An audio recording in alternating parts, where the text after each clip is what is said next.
this is an iHeart podcast. Guaranteed human.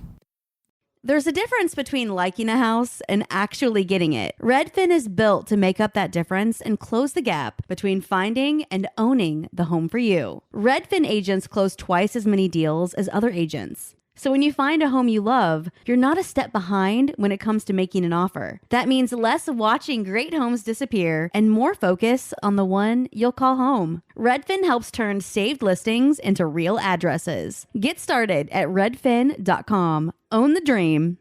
This is Jana Kramer from Wind Down with Jana Kramer. We talk a lot about cutting out toxicity in our lives, but what about our skincare? So many of these anti-aging companies hide hundreds of chemicals under the term fragrance, exposing us to harmful carcinogens that actually damage our skin. Foria Organics is completely different. They use natural Arctic ingredients like arnica that lock in moisture, boost collagen, and repair your skin's protective barrier, giving you a radiant natural glow at any age. Stop using harsh products that work against your skin instead of with it.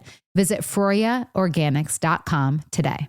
Hi. It's Jill Winterstein, host of the Spirit Daughter podcast, where we talk about astrology, natal charts, and how to step into your most vibrant life. And today I'm talking with my dear friend, Krista Williams. It can change you in the best way possible. Dance with the change, dance with the breakdowns. The embodiment of Pisces intuition with Capricorn power moves. So I'm like delusionally proud of my chart. Listen to the Spirit Daughter podcast starting on February 24th on the iHeartRadio app, Apple Podcasts, or wherever you listen to your podcasts.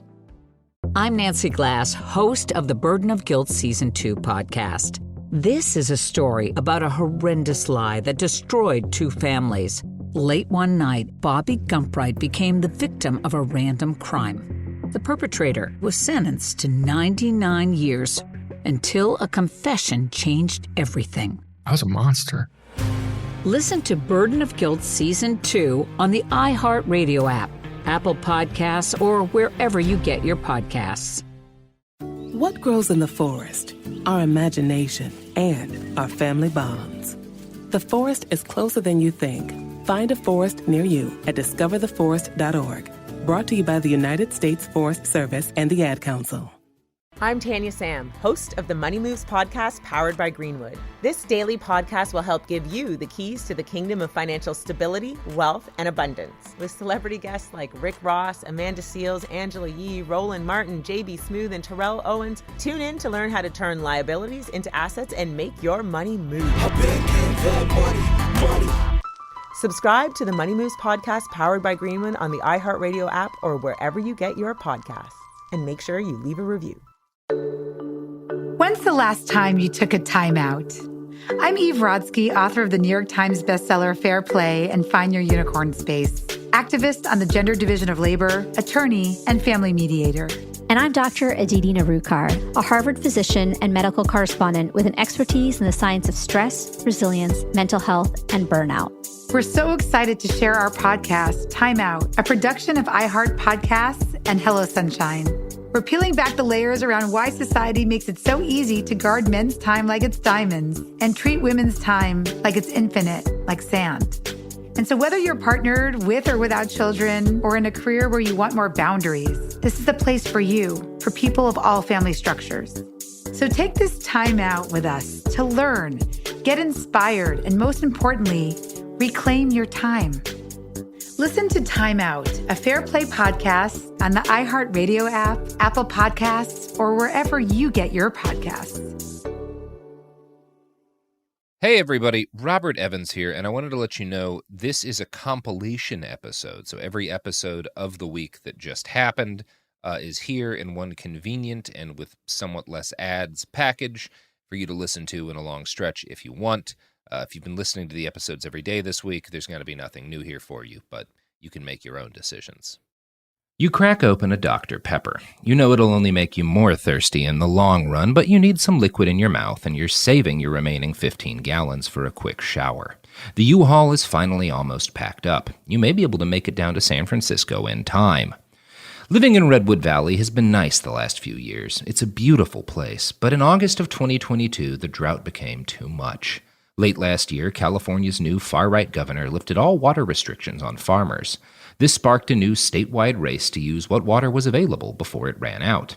Lake Mendocino was already low at the beginning of the year, and for the first time in your memory, it is now completely empty. San Francisco isn't doing great either, but it's much better off than where you live. The Russian River watershed relies almost entirely on rainfall and is isolated from state and federal aqueducts. After the governor lifted water restrictions, new almond and pot farms started sucking up groundwater, and by the end of the summer, they'd started pumping from the river to feed their thirsty crops. By mid-July, your town implemented a 25-gallon limit per person per day. That's about as much water as you go through during a 5-minute shower. The first thing you sacrificed was your garden, then you stopped flushing after you peed. These tweaks added up, though, and without water, the lifestyle you'd loved just stopped being possible. Your brother in San Francisco offered to let you move in with him. You weren't a fan of the big city, but at least you'd be able to shower again. And so you find yourself sipping an empty soda can and loading up your last few boxes into the U-Haul. You give your brother a quick call, saying you're all packed up and about to head out. He sounds worried and mentions something about his school letting new teachers go due to budget cuts. You can't really afford to think about that now. You just need to leave. Since you're all sweaty from loading the U-Haul the last few days, you decide to hop into the shower one last time. You knew it wouldn't last long, but you still seemed surprised when the water turned off after what felt like only 2 minutes. You quickly dry off and grab some clean clothes from your backpack and throw your damp towel into the passenger seat of the truck. You say goodbye to your home of 10 years and to your old succulent plants, and begin the 3-hour drive down to San Francisco.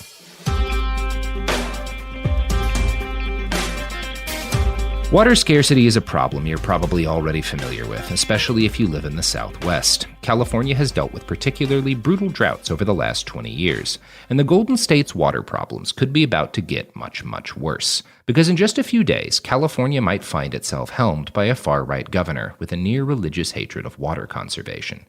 Electoral politics are not generally a big focus on this show, but what's going on in the state of California could have serious implications for many people, including those outside the West Coast. The ongoing recall campaign against Governor Gavin Newsom started out in June of 2020 with Republican politicians and activists unhappy with Newsom's handling of the pandemic. Newsom's opposition to President Trump's crackdown on undocumented immigrants also played a role. This is actually the 5th recall attempt against Newsom since he took office in 2019, but it's the first one to gain traction. It's fueled in part by Newsom's own hypocrisy and hubris. On November 6, 2020, the recall effort gained court approval for a signature-gathering extension, and later that night, Governor Newsom went to a birthday party for a Sacramento lobbyist and friend at French Laundry, a pricey Napa Valley restaurant. Soon after, photos surfaced of Newsom mingling maskless at the packed restaurant. He faced heavy criticism and apologized, but the damage was done. Republicans latched onto this as an opportunity to finally push the recall effort through.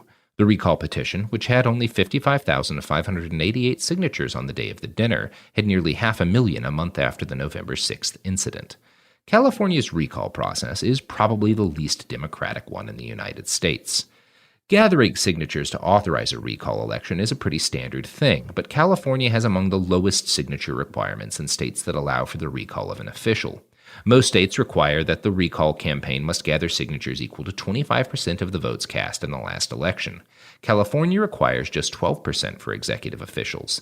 The LA Times notes, quote, "That might have been a high bar in 1911, when the population was scattered across the 770-mile length of the state, but is it too low in 2021, when petitions for ballot measures are gathered en masse by paid staff in parking lots?" And that's not the only questionable aspect of California's recall process. On recall election day, voters will face 2 questions on the ballot. First, yes or no on whether to recall Governor Gavin Newsom from office. Second, and this one is technically optional, if so, who among the 46 candidates do you want to take his place? The first question is decided by a simple majority, just like other ballot measures. But when it comes to the second question, the percentage requirements change. The replacement candidate doesn't need more than 50% to win. So if more than 50% of the voters say yes on the recall question, Governor Newsom must step down, even if he has more overall support than any other individual challenger on the ballot. The replacement question is determined by who gets the most votes among the challengers on the ballot, which Newsom cannot be on. So 49.9% of the voters can back Mr. Newsom, and he can still lose to someone who is supported by only, say, 20% of the electorate, or even a smaller fraction. For other California elections, including special elections triggered by the death or resignation of an official, a candidate cannot win without the support of a majority of voters. If a candidate doesn't win over 50% outright, then the top two compete in a runoff election. Not the case for California's recall process. Organizers of the recall campaign submitted 2.1 million signatures by the March 17th filing deadline. 1,719,900 signatures were ultimately determined to have been valid, which was enough to trigger the recall. The deadline for casting your vote is September 14th. If the recall succeeds, the new governor would be in office for the remainder of Mr. Newsom's term, through January 2nd, 2023. And that leaves a lot of time for executive fuckery, especially considering the new frontrunner. Far-right radio talk show host and frequent Fox guest Larry Elder has emerged as the likely candidate to replace Newsom in the event the recall goes through. Elder, who is 69, jumped into the race relatively late in the game, during mid-July. At that time, it was more of a toss-up between Republican candidates Kevin Falconer, a former San Diego mayor, and businessman John Cox, who lost badly to Newsom in the 2018 gubernatorial election. Assemblyman Kevin Kiley and former athlete and media personality Caitlyn Jenner polled less well. But as Larry Elder entered the race, he almost immediately became the frontrunner in polls and raised lots of money from small donors. In the 3 weeks after he announced his campaign, he raised nearly $4.5 million, according to fundraising disclosures. That's more than every other Republican challenger, sans multimillionaire businessman John Cox, who's largely funding his own campaign. Elder has been a central figurehead of the right-wing radio talk show scene since the 90s, but has always been hesitant to run for public office, deeming the state of California ungovernable due to its liberal supermajority. But after talking with his friend and mentor, Dennis Prager, of the neo-fascist propaganda outlet PragerU, he figured it might be worth a shot and has expressed desire to use the emergency powers of the governor to push the state rightwards. Elder was born in Los Angeles, but moved to Cleveland to attend law school and opened his own firm in 1980. Elder's career began as a bit of an accident. He'd been invited on a Cleveland station as a guest. He did so well on air that, when the regular host went on vacation the following week, the program director asked Elder to fill in. Soon enough, Elder had his own weekly time slot on the Cleveland station. In the early 90s, a guest host from Los Angeles, Dennis Prager, visited Cleveland. Elder quickly impressed Prager with his on-air wit and talent, coupled with the uniqueness of a black man openly expressing extreme conservative views. Prager persuaded his home station, KABC in Los Angeles, to give Elder a shot. Quoting the LA Times, Elder returned to his hometown in 1994, 2 years after the civil unrest following the acquittal of the officers who beat Rodney King, and in the midst of the O.J. Simpson murder case. The program director at rival KFI, David G. Hall, felt KABC made a creative move, bringing on this guy from South Central who swung the other way on race. Almost from the beginning, the self-proclaimed sage from South Central whipped up a furor. He mixed sound bites from Representative Maxine Waters with a recording of a barking dog. He said blacks exaggerate the significance of racism, while women did the same in regards to sexism. For nearly 4 years, Elder has slapped many members of his own race in the face on radio, belittling them as whiners or losers, holding himself up as a model of African-American excellence. He's become a darling of white listeners who seem to almost gush when they telephone him on KABC Talk Radio. They are astonished to find a black man who not only isn't going to chastise them, but who also often agreed with them, a black man who declared that race was no longer a significant factor in American society. Elder also doesn't believe that racial profiling exists. This is despite telling the Times editorial board that police pulled him over between 75 and 100 times the first year he had his driver's license. Elder's regressive, provocative content angered many Angelenos, and black citizens of California led a boycott of advertisers on the show. It worked, and by the late 90s, the show had begun losing millions in ad revenue. But thanks to syndication, changing networks, podcasts, and TV appearances, Elder has been able to remain a central figure of the right-wing content sphere. He most recently starred in a video series for far-right propaganda organization and literal cult, the Epoch Times. According to Elder's campaign, the central recall issues he is focusing on are rampant crime, rising homelessness, out-of-control costs of living, water shortages, disastrous wildfires, rolling brownouts, and repressive COVID restrictions. For this show, we'll be focusing on the last three as they relate to the rapidly shifting and hostile climate. For the past 30 years, Elder has been a classic conservative climate denier. He had a whole section of his website devoted to debunking the Gore bull warming myth. Al Gore, bullshit, warming myth. Yeah, it's a bad pun. In a CNN interview prior to the 2008 election, Elder called global warming a false myth while disparaging and making fun of both John McCain and George W. Bush for discussing global warming as a serious issue. However, more recently, Elder has shifted his rhetoric around the climate. In an interview last month, he expressed belief that some warming is taking place, but by using old soft denialist talking points. Climate is always changing. Of course the climate's changing. The question is, what do we do about it? Do we deal with the effects of it, or do we force-feed a renewables-based economy down the throats of people, jacking up the price of energy, a disproportionate pain for poor people? But of course there's climate change, and the climate is getting warmer, and maybe about a degree or so in the last several years, and it will likely continue. He adds, what I don't believe in is climate change alarmism. He also said that he was not sure whether climate change is making wildfires worse. Quote, fires have gotten worse because the failure of this governor to engage in sensible fire suppression. Elder also blames California's rising housing costs on environmental extremists that jack up the cost of housing so that developers have to wait and get sued over and over again, so that finally when the home is built, it's way more expensive than otherwise it would be without these environmental rules and regulations. Despite the slight backpedaling on climate for better media optics, his potential policies on the topic are just as horrendous as one might assume. In a recent video news conference, Elder declared that he would end the war on oil and gas and the attack on the logging industry, while also reducing regulation on fracking and stopping California's growing efforts to expand wind and solar power, which he calls not very efficient. Elder did not mention climate change during his news conference. Water scarcity will be an increasingly severe concern for California in the coming years. Drought is already a major political talking point among voters and politicians, and it creates another rift between city folk and rural farmers. Farmers are having a harder time growing crops and feel threatened by water rationing. They're frustrated by the thought that the Democrats running cities will always prioritize pumping extra water into population-dense areas. Meanwhile, people in cities are concerned they will be forced to cut back on personal water use as almond farmers suck up tons of water to feed their droops. Just building more dams and water catchment systems or aquifers may seem like a solution, and if done properly, some of those things might help, but they can't make up for a lack of rainfall and snowmelt. Relying on river water has its own problems. Pulling too much from fresh water that flows through rivers allows for extra salt water to intrude from the bay and ocean. Salinity in the water negatively impacts local ecosystems and dirties what is supposed to be a freshwater source. Drought is simultaneously pushing migratory fish species like Chinook salmon and steelhead trout closer to the brink of extinction. Large numbers of fish are dying off because the rivers they rely on as spawning habitats are too warm or too low. Anxiety around water, droughts, and crops is among the issues driving some people to vote yes on the recall. A poll conducted last July by the Public Policy Institute of California found that residents cited drought and water supply as their top environmental concern, with about 25% calling it their chief concern, which makes it poll well above the related problems of wildfires, air pollution, and climate change. Republican politicians have been using anxiety around drought to drum up support for the recall by blaming the current situation on Newsom. The original recall petition against Newsom from early in 2020 warned that the governor, quote, seeks to impose additional burdens on our state, including rationing our water use. Last April, Governor Newsom did declare a drought emergency in 2 Northwest California counties. The order allowed state officials to restrict the amount of water diverted from the Russian River and authorized the relocation of fish stranded in drying puddles.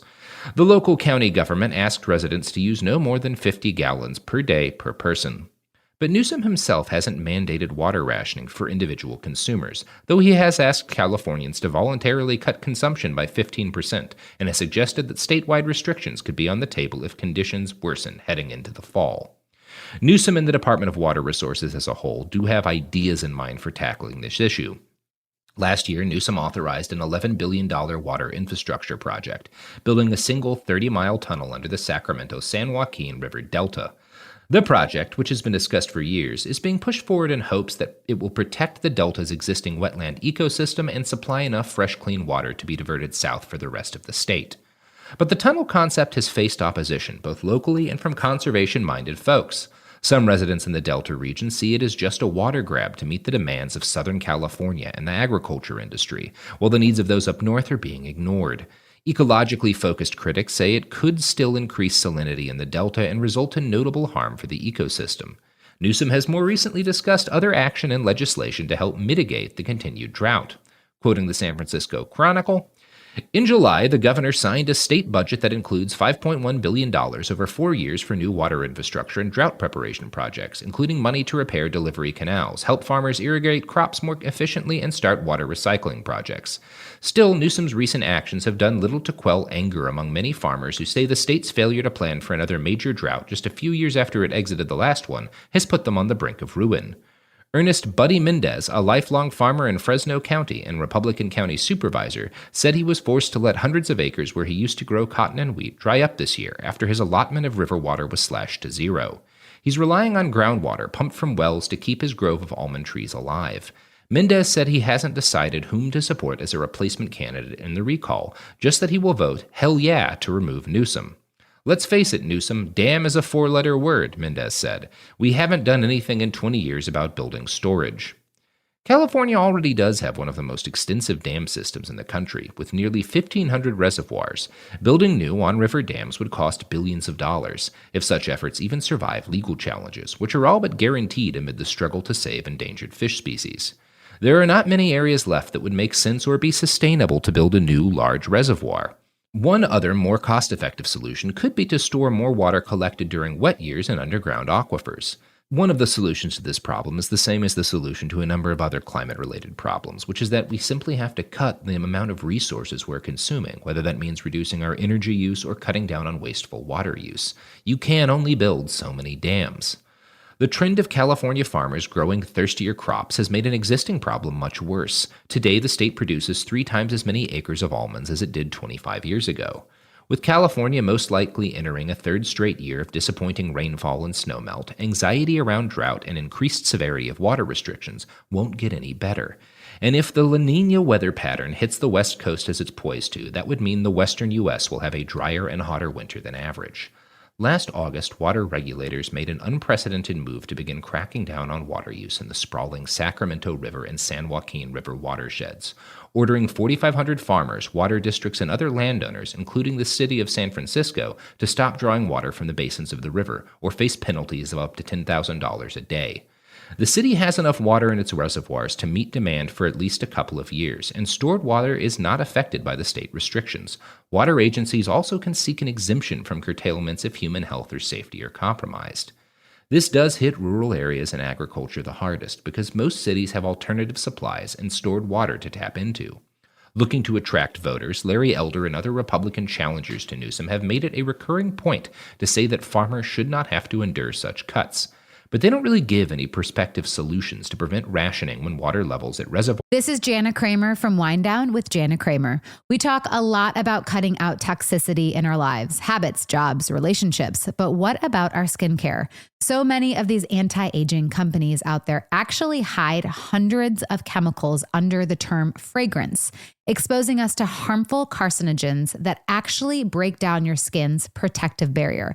Foria Organics is a Scandinavian skincare company that does things differently. They believe in healing skin at a microbial level, not just cheap fillers.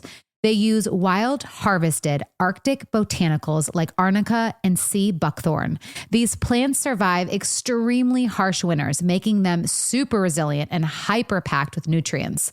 They work with your skin to lock in moisture, boost collagen, and even repair your skin barrier, giving your skin a healthy radiance you can literally see and feel. And it actually works. 92% of users reported seeing less wrinkles and fine lines in just 4 weeks.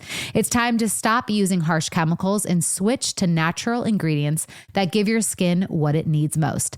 Go and check out ForiaOrganics.com today and get 40% off your order.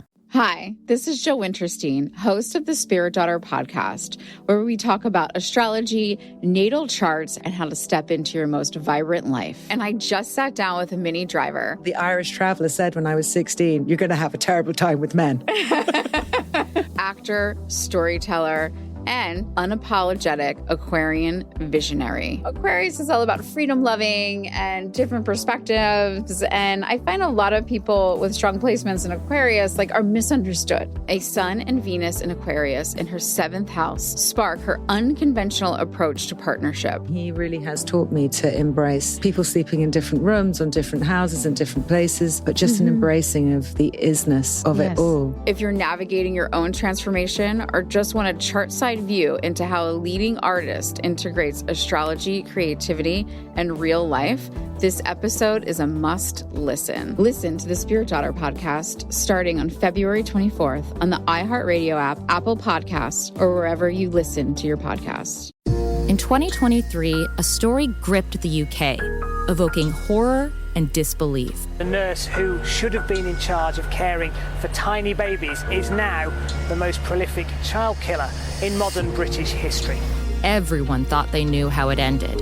A verdict, a villain, a nurse named Lucy Letby.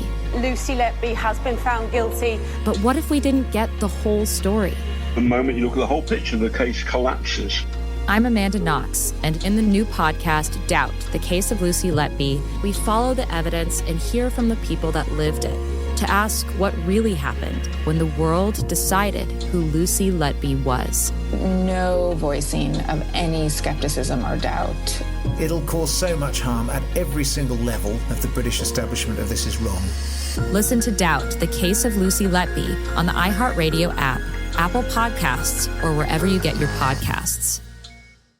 I'm Clayton Eckerd, and in 2022, I was the lead of ABC's The Bachelor.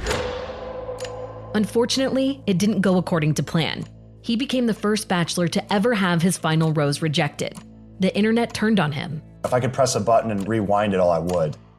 But what happened to Clayton after the show made even bigger headlines. It began as a one-night stand and ended in a courtroom, with Clayton at the center of a very strange paternity scandal. The media is here. This case has gone viral. The dating contract. Agree to date me, but I'm also suing you. Police search warrant.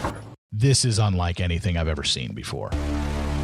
I'm Stephanie Young. This is Love Trapped. This season, an epic battle of he said, she said, and the search for accountability in a sea of lies. I have done nothing except get pregnant by the Bachelor! Listen to Love Trapped on the iHeartRadio app, Apple Podcasts, or wherever you get your podcasts. Lakes and wells are all plummeting. Larry Elder said drought is not inevitable and said he supports building more reservoirs and dams to store runoff, but he has also voiced support for permitting desalination projects. Desalination devastates ocean life, costs much more than other alternatives, and uses tons of energy. Also, soon it will be made obsolete by increasing focus on water recycling. Explaining desalination quickly, ocean water is collected and run through pipes to remove the largest solids and then pumped through reverse osmosis filters to remove salt, while fish and other creatures die upon being sucked in or just from the force of the water flow. In a report studying a desalination plant in the early 2000s, it was found that on average over a 5-year period, 19.4 billion larvae were caught up at intakes, and about 2.7 million fish, along with marine mammals and sea turtles, were killed by intake equipment. For every gallon of drinking water, desalination leaves another gallon of salty brine behind. The plants then just mix that with 2 parts ocean water before pumping it back into the ocean. These measures can negatively impact the environment for this generation and generations to come. This type of resource extractive thinking reflects how we got into the problem in the first place. Battling over water allotments will only get us so far when dealing with lackluster rainfall. What can help is permaculture programs to help farmers learn ways to irrigate more effectively and cultivate healthier soils that retain water. Moving away from water-heavy crops like almonds and towards more sustainable and moisture-efficient crops must also be done if we want to stave off the worst effects. Putting Larry Elder in office won't make it rain, but it will put the state at least another year further behind on taking the kind of action necessary to ensure California remains habitable.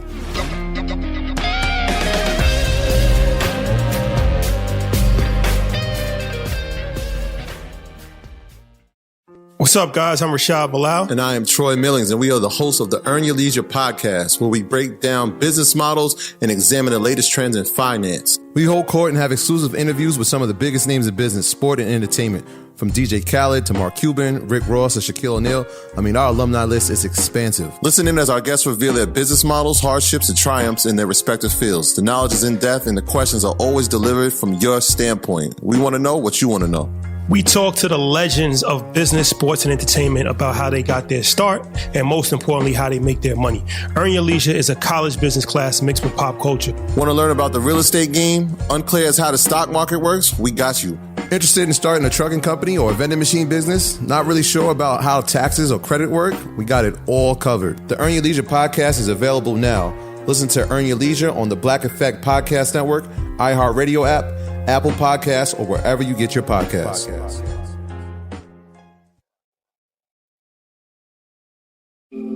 After 30 years, it's time to return to the halls of West Beverly High and hang out at the Peach Pit. On the podcast 9021 OMG, join Jenny Garth and Tori Spelling for a rewatch of the hit series Beverly Hills 90210 from the very beginning. We get to tell the fans all of the behind-the-scenes stories that actually happen. So they know what happened on camera, obviously, but we can tell them all the good stuff that happened off camera. Get all the juicy details of every episode that you've been wondering about for decades as 90210 superfan and radio host Sissany sits in with Jenny and Tori to reminisce, reflect, and relive each moment, from Brandon and Kelly's first kiss to shouting, Donna Martin graduates. You have an amazing memory. You remember everything about the entire 10 years that we filmed that show. And you remember absolutely nothing of the 10 years that we filmed that show. Listen to 9021 OMG on the iHeartRadio app, Apple Podcasts, or wherever you get your podcasts. Hey, Lethal listeners. Tig here. Last season on Lethal Lit, you might remember I came to Hollow Falls on a mission, clearing my Aunt Beth's name and making sure justice was finally served. But I hadn't counted on a rash of new murders tearing apart the town. My mission put myself and my friends in danger, though it wasn't all bad. I'm gonna be real with you, Tig. I like you. But now, all signs point to a new serial killer in Hollow Falls. If this game is just starting, you better believe I'm gonna win. I'm Tig Torres, and this is Lethal Lit. Catch up on Season 1 of the hit murder mystery podcast, Lethal Lit, a Tig Torres mystery, out now. And then tune in for all new thrills in Season 2, dropping weekly starting February 9th. Subscribe now to never miss an episode. Listen to Lethal Lit on the iHeartRadio app, Apple Podcasts, or wherever you get your podcasts. The last few months in San Francisco have been, honestly, better than you expected. Still hot and dry, but now that you're in fall, the heat has become manageable. In the Bay Area, at least. Staying with your brother has been actually really nice. The first few showers felt like luxury. Recently, he's had less of a good time. He found out he was getting laid off right before the school year started. He told me over 15,000 other teachers have been fired as a part of the governor's new Reform Schools program. The teachers' union is fighting it, but your brother isn't too optimistic regarding the outcome. He's been looking for new work, and meanwhile, you've gotten a shitty retail job to help with bills while you decide on what hospitals you want to apply to. You don't really miss your old EMS job in Redwood Valley. When you finally do get back into medical care, you really prefer something in a hospital or clinic setting, as opposed to the extra stress inherent in emergency services. The one chance you have had to use your medical skills since moving was during the fires last September and October. Back up north, they got really bad, and hundreds of thousands of people evacuated down south. Some old activist friends of yours from college made their own fire relief/mutual aid setup to give out clothes and food and to help people displaced by the fires. You haven't talked much with your old college buddies in the past few years, but upon hearing of the relief effort, you happily offered up your skills to help with minor medical issues in a small medic tent they set up. It was the first time you've helped with anything related to protests or organizing since you moved up to Redwood Valley 10 years ago. It was oddly refreshing. Politics hasn't been a major part of your life since college. But speaking of politics, midterms are finally this month. The past year has felt like it stretched on forever. Your brother and his union buddies have been doing canvassing for a few progressive city council candidates that might actually get a shot at getting in. You haven't had time to adjust to San Francisco's local political scene, and honestly, you're not sure if you really care to. You have been keeping half an eye on the big state electoral races, though, which feels kind of weird. You know there's no way the Republican governor will get reelected. Not here in California. One thing that has gotten you worried is the weekly anti-election fraud rallies that have been happening in LA ever since October. The governor, surrounded by state troopers, has made it down himself a few times to drum up support from his fan base. And after the rallies, roving gangs of far-right extremists have gone around randomly attacking homeless encampments. You heard that just last week, after a Sunday rally, 3 people had to be rushed to the emergency room. It's now just a week before Election Day. You're on the bus home from your job at the vintage clothing store when you receive a message on Signal from one of your old college mutual aid buddies you met up with again during the fire relief effort. The message reads, "Hey, are you free on Election Day?" You hadn't really thought about the day itself. You respond, "Maybe. Nothing really planned yet." Your friend replies with a fat wall of text. "My affinity group and I are heading down to LA on Tuesday. There's a big Stop the Steal type rally happening, and word is lots of Proud Boys are going to show up. Comrades in LA have put out some calls for support, so my crew is going to go down and probably bring some medical stuff. If you want to come, we got an extra seat in the van." The thought of driving down to Los Angeles to deal with Proud Boys doesn't excite you, especially on an already stressful day. You think about it for a few minutes. Images of the people maimed during and after the recent rallies floods your mind. Your buddies know more about organizing and protests than you do, but you have more medical training. You decide you'll do it. You reply, "I'll come with," and pack some extra IFAKs and tourniquets.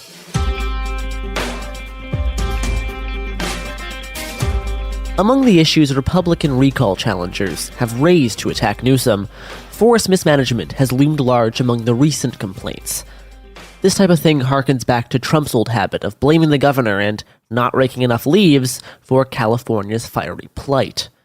On a larger scale, this can be seen as part of an effort to push all the blame of wildfires off of oil, gas, and our transformation of the climate, and onto a simple lack of fire prevention measures. This narrative, of course, makes the fossil fuel industry more happy. The thing is, all of these things are contributing factors for California's wildfire problem.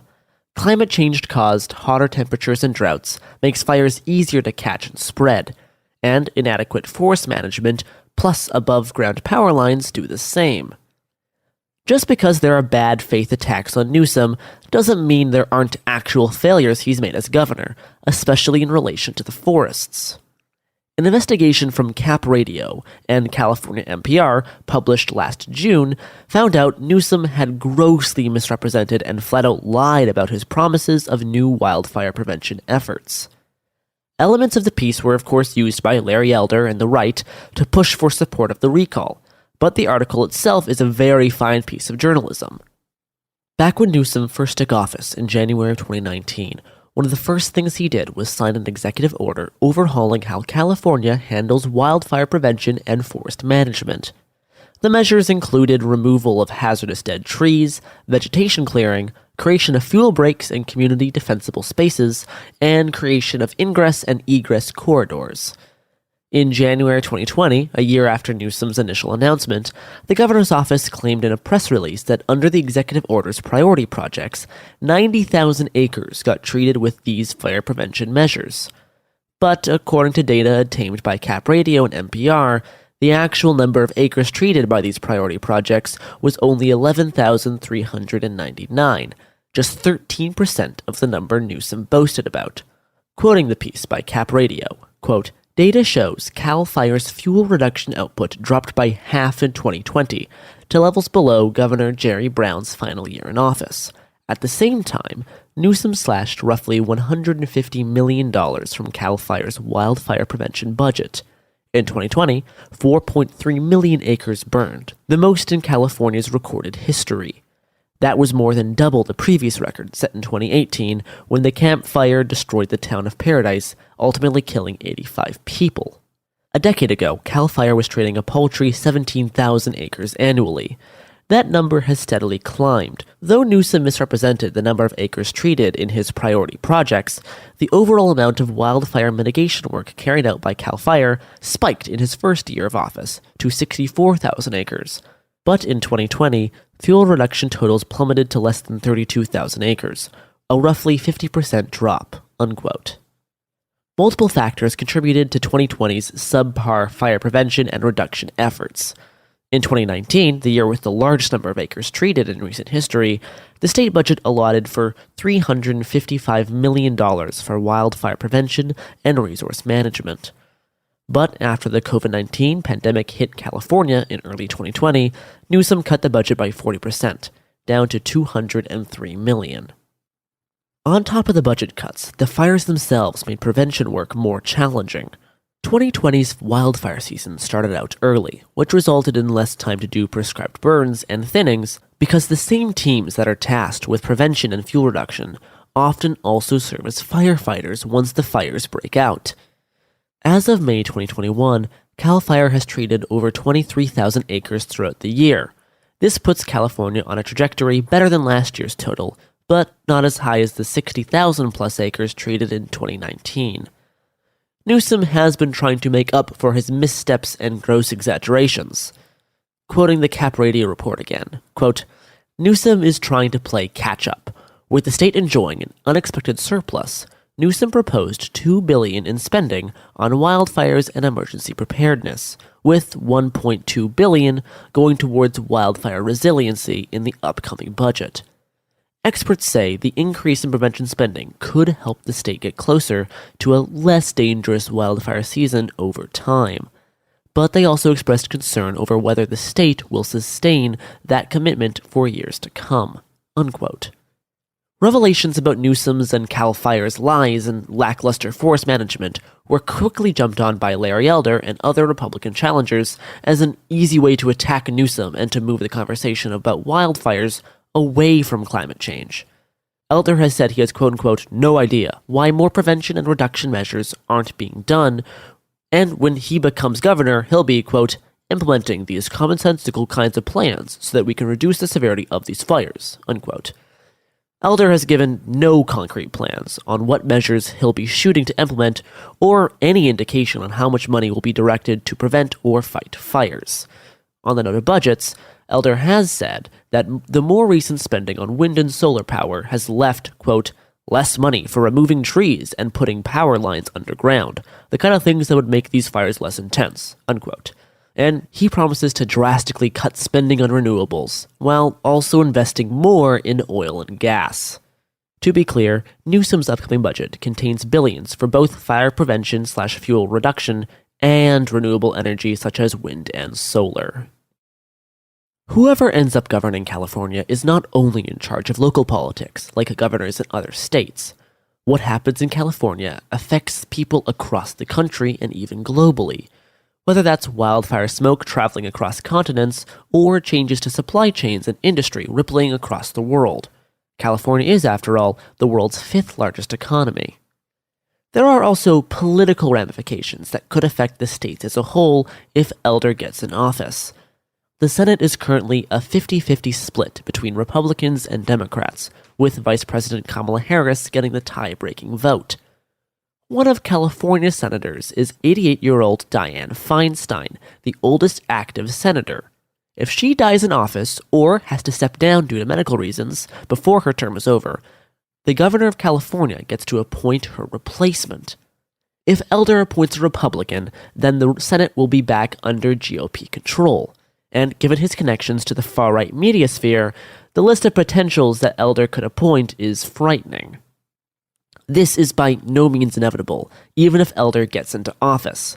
If he does, Feinstein does have the brief opportunity to step down and put a replacement in before the new governor is sworn into office. However, Feinstein has said she has no plans of doing so. Reports of her declining health have become only more common in recent years, but like many politicians and judges, she is not keen on stepping aside even to possibly help prevent a disastrous outcome. Changes in the Senate are not required for horrible outcomes in the wake of an even brief Elder governorship. His anti-vax sentiments and plan to open up the state and remove basically all COVID restrictions will result in hospitals being pushed to max capacity. Elder has said he has plans to appoint education officials similar to former Secretary Betsy DeVos and judicial appointees like conservative Supreme Court Justice Clarence Thomas. Elder has stated his intention of declaring states of emergency and using executive orders to push through otherwise unpopular legislation. He has discussed plans to declare an education emergency in order to fire upwards of 21,000 quote-unquote bad teachers. Elder blames teacher unions for, quote, protecting bad teachers, and in a recent interview stated, quote, Someone told me that between 5% and 7% of public school teachers need to be fired. An emergency declaration would give the power to get rid of bad teachers faster than the system allows. Once you did that, automatically education would improve overnight." Unquote. Now, Elder has not specified who had advised him on teacher terminations or how he plans to weed out the so-called bad teachers out of the 300,000 in the school system. He's also touted plans to declare a homeless emergency, but his solutions have nothing to do with actually helping homeless people. His homeless emergency declaration would allow him to suspend the California Environmental Quality Act, the law requiring environmental review of building projects. Elder's stated goal is to unleash developers and contractors without environmental regulation, which he claims, quote, treats developers and contractors like criminals, unquote, and allows building projects to get suspended indefinitely, ultimately raising the cost of housing, in his opinion. One of the more frightening aspects of Larry Elder is his close ties to many far-right propagandists. He's done work for PragerU, Epoch Times, and has been a guest on Fox News at least 220 times in the past 5 years. In the last episode, we discussed his friendship with Dennis Prager.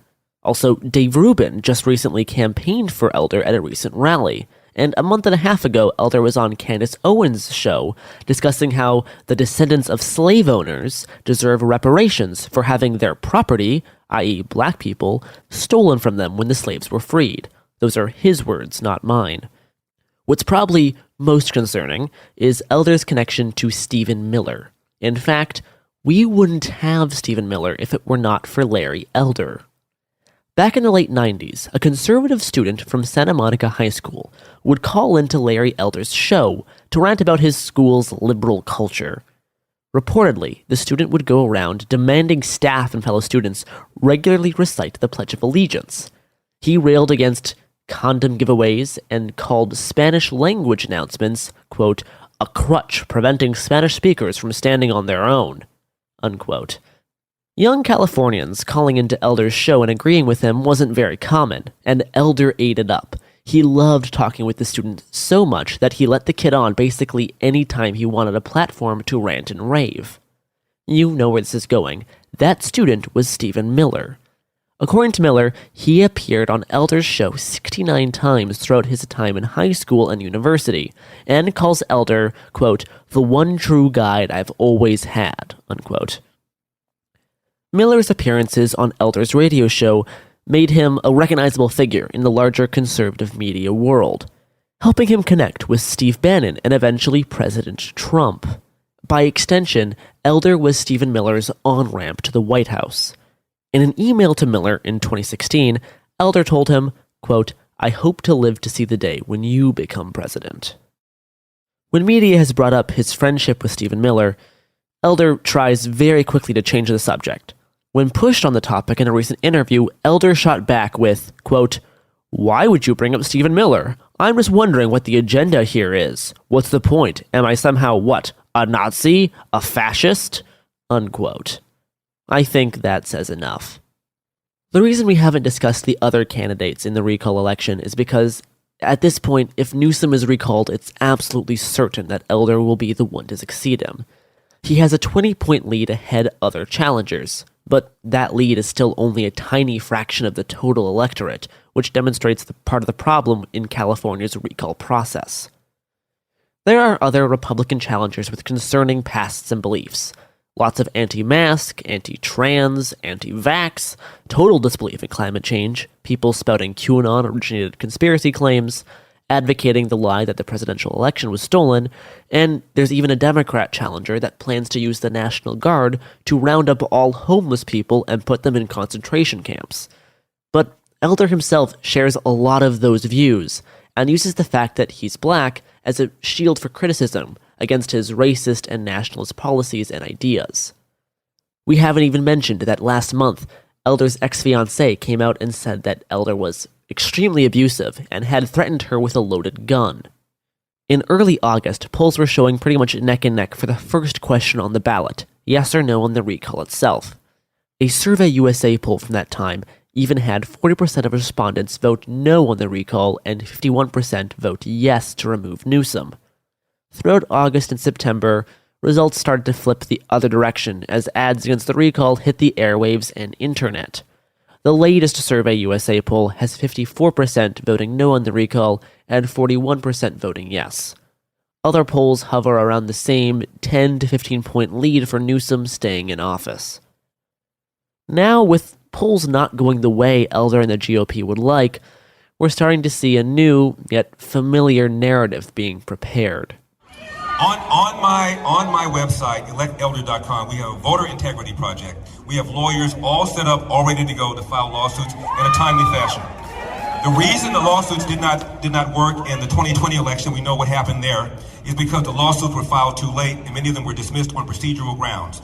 Courts don't like to overturn an election. So when you hear of anything suspicious, and we've heard a lot of things that have been suspicious so far, go to electelder.com. We're going to sick our lawyers on them, file lawsuits right away. They're going to cheat, we know that. But I'll tell you what, so many people are angry about the crime, about the homelessness, about the way he shut down this state, about the fact that 1/3 of all small businesses, many of them are owned by Black and brown and Asian American people that they care about the declining quality of schools, about the fact that people are leaving, rolling brownouts, lack of water. So many people are angry. The number of people that are going to vote to recall this man is going to be so overwhelming so that even when they cheat, they're still going to lose. That's Larry Elder saying that if he doesn't win, that means the election must have been stolen. Fox News has been promoting the same idea the past month. All of it is in the vein of the Stop the Steal movement post the 2020 presidential election, culminating with the attempted insurrection on January 6th. Here's Elder again on Fox News in early September. But you're right, I am concerned about voter fraud, and that's why I'm asking people to go to electelder.com. That's my website. We have a voter integrity project set up with a bunch of lawyers ready to file lawsuits if anybody sees anything suspicious. Big 2020 election fraud conspiracy proponent and former House Speaker Newt Gingrich was one of the first people to chime in to stoke disinformation about the recall election. And I think this may well be the most rigged statewide election we've seen probably in at least a half century. This is Jana Kramer from Wind Down with Jana Kramer. We talk a lot about cutting out toxicity in our lives, habits, jobs, relationships. But what about our skincare? So many of these anti-aging companies out there actually hide hundreds of chemicals under the term fragrance, exposing us to harmful carcinogens that actually break down your skin's protective barrier. Foria Organics is a Scandinavian skincare company that does things differently. They believe in healing skin at a microbial level, not just cheap fillers. They use wild harvested Arctic botanicals like arnica and sea buckthorn. These plants survive extremely harsh winters, making them super resilient and hyper-packed with nutrients. They work with your skin to lock in moisture, boost collagen, and even repair your skin barrier, giving your skin a healthy radiance you can literally see and feel. And it actually works. 92% of users reported seeing less wrinkles and fine lines in just 4 weeks. It's time to stop using harsh chemicals and switch to natural ingredients that give your skin what it needs most. Go and check out ForiaOrganics.com today and get 40% off your order. Hi, this is Jo Winterstein, host of the Spirit Daughter podcast, where we talk about astrology, natal charts, and how to step into your most vibrant life. And I just sat down with a Minnie Driver. The Irish traveller said when I was 16, you're going to have a terrible time with men. Actor, storyteller, and unapologetic Aquarian visionary. Aquarius is all about freedom loving and different perspectives. And I find a lot of people with strong placements in Aquarius are misunderstood. A Sun and Venus in Aquarius in her 7th house spark her unconventional approach to partnership. He really has taught me to embrace people sleeping in different rooms, on different houses, in different places, but just an embracing of the isness of it all. If you're navigating your own transformation or just want a chart side view into how a leading artist integrates astrology, creativity, and real life, this episode is a must listen. Listen to the Spirit Daughter podcast starting on February 24th on the iHeartRadio app, Apple Podcasts, or wherever you listen to your podcasts. In 2023, a story gripped the UK, evoking horror and disbelief. The nurse who should have been in charge of caring for tiny babies is now the most prolific child killer in modern British history. Everyone thought they knew how it ended. A verdict, a villain, a nurse named Lucy Letby. Lucy Letby has been found guilty. But what if we didn't get the whole story? The moment you look at the whole picture, the case collapses. I'm Amanda Knox, and in the new podcast, Doubt, the Case of Lucy Letby, we follow the evidence and hear from the people that lived it to ask what really happened when the world decided who Lucy Letby was. No voicing of any skepticism or doubt. It'll cause so much harm at every single level of the British establishment of this is wrong. Listen to Doubt, the Case of Lucy Letby on the iHeartRadio app, Apple Podcasts, or wherever you get your podcasts. I'm Clayton Eckerd, and in 2022, I was the lead of ABC's The Bachelor. Unfortunately, it didn't go according to plan. He became the first Bachelor to ever have his final rose rejected. The internet turned on him. If I could press a button and rewind it all, I would. But what happened to Clayton after the show made even bigger headlines. It began as a one-night stand and ended in a courtroom, with Clayton at the center of a very strange paternity scandal. The media is here. This case has gone viral. The dating contract. Agree to date me, but I'm also suing you. Please search warrant. This is unlike anything I've ever seen before. I'm Stephanie Young. This is Love Trapped. This season, an epic battle of he said, she said, and the search for accountability in a sea of lies. I have done nothing except get pregnant by the Bachelor! Listen to Love Trapped on the iHeartRadio app, Apple Podcasts, or wherever you get your podcasts. People should look carefully at this because there's pretty good evidence that if Newsom is in a straight, honest count, he probably has a good chance of losing. But if they can stuff every ballot box in California and they can cheat in every way possible. And of course, this type of propaganda has made it onto the most watched cable news show on air, Tucker Carlson.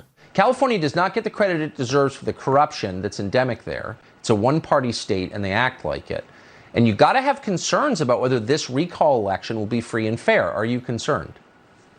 Well, of course I'm concerned, Tucker. I'm involved in election integrity efforts throughout the United States, and I'm also a member of the Republican National Committee. So we have a team of lawyers that is ready to deploy throughout the state here, and we are monitoring things every single day. Just a couple of hours ago, I filed a lawsuit to intervene in a challenge to the constitutionality of the recall statute because, frankly, I don't trust the Secretary of State or the Attorney General, who are both appointed by the governor, to defend him in this regard. And so we are going to be jumping on every potential opportunity to do that and fight back against the Democrats. Of course, they are playing fast and loose. We've seen some very alarming scenes of 300 ballots bundled together in the car of a person with a gun and some drugs. And so we are definitely looking into all of these issues. But Tucker, ultimately, it's going to come down to how much do people want a change in California? And I can tell you, even living in my latte-sipping, avocado toast eating, Lululemon wearing neighborhood in San Francisco, people are fed up with the crime, the drugs, the homelessness, the intermittent electricity, and everything else that is wrong with California. So people want to change here. It's just not working. And this really is a test of whether our system works. I mean, can people get better leadership? That's kind of the question. Will there be election observers on the scene so the rest of us can know this was fair? Well, 100%. The problem in California is that the voting doesn't just take place on election day like it would in a normal place. It's taking place now on a rolling basis through mail-in voting. It's 100% mail-in ballots this time around. And it is going to take place for 30 days after the election if it's close, because they have 30 days to count the vote. That's 60 days of voting. And of course, a lot of shenanigans can occur and ballots can disappear. So we are going to be observing it very closely and demanding accountability and filing lawsuits wherever we need to hold the Democrats accountable, because we cannot trust them. Yeah, I hope so. People want to believe the system works, that it's real, that they have power, that their vote matters. So I appreciate what you're doing. Harmeet Dillon, thank you. A lot of what's said in that last clip is either extremely misrepresented or just flat out lies. Those 300 ballots found in a car were actually part of a larger mail theft thing not related to the election at all. Voters have received new ballots. And for this election, just like the last one, Californians have the option to vote in person, to mail in ballots, or deliver them in a drop box. The deadline to drop off, mail, or place your vote is September 14th. Counting cannot start till the 14th either, And like every election, there will be observers throughout the entire counting process. Obviously, this isn't the first time conservative media has hyped up election fraud, the last presidential election being the biggest instance to date. But what is concerning here is that they're setting up a template to use for all future elections whenever Republicans lose. Here's a Fox clip from September 7th. The only thing that will save Gavin Newsom is voter fraud. So as they say, stay woke, pay attention to the voter fraud going on in California, because it's going to have big consequences not only for that state, but for upcoming elections. It's safe to assume that stop-the-steal-esque strategies will be used almost every time a Republican loses in an election going forward. We've seen exactly what this type of rhetoric and propaganda leads to, and it ends in blood. There were multiple attacks on state capitals during the Stop the Steal rallies prior to January 6th. In some places, like Salem, Oregon, they succeeded in getting inside the Capitol. Even if Newsom gets to stay in office, there will still be many problems. Election conspiracies and the possibility of violence like January 6th just being one. We haven't wanted to righteously defend Newsom here. He's a politician and inept in many ways. He deserves plenty of criticism, especially on the issues of climate change. But the criticism levied at Newsom from the likes of Elder and the GOP are based on bigotry, nationalism, and climate denial. Newsom should be our punching bag, not theirs.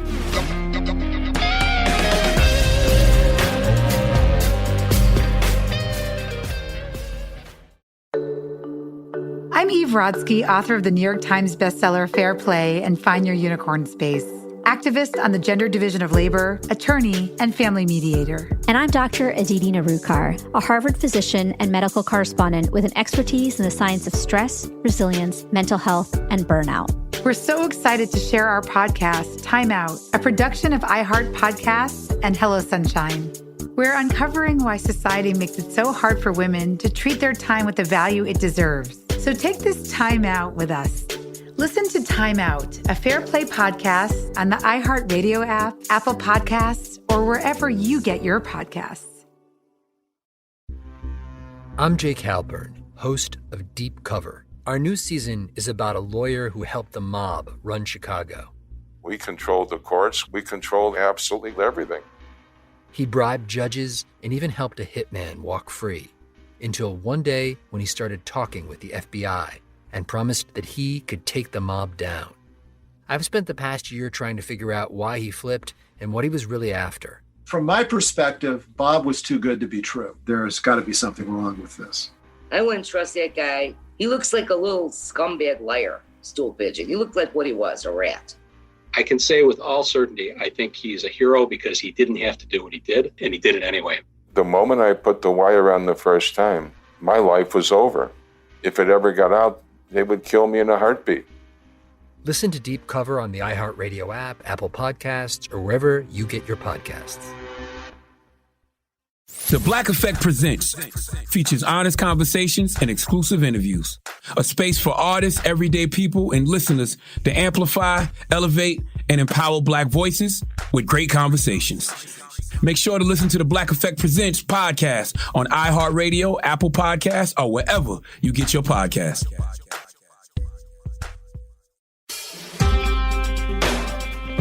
Greetings and welcome to It Could Happen Here. I'm Garrison Davis. I am a researcher and writer on the podcast team.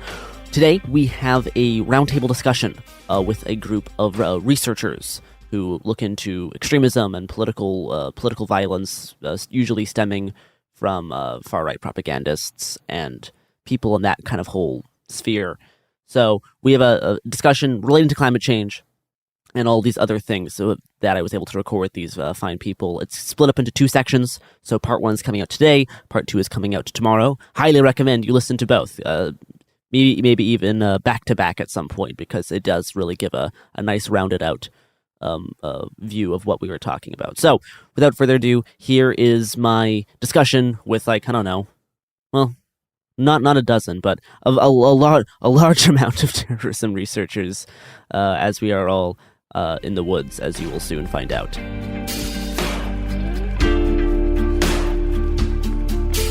Welcome to It Could Happen Here, the Daily Show. I am Garrison Davis, and I am recording in an undisclosed location in the woods. Me and a few internet colleagues are all hiding from the world for a week to reset our poisoned brains.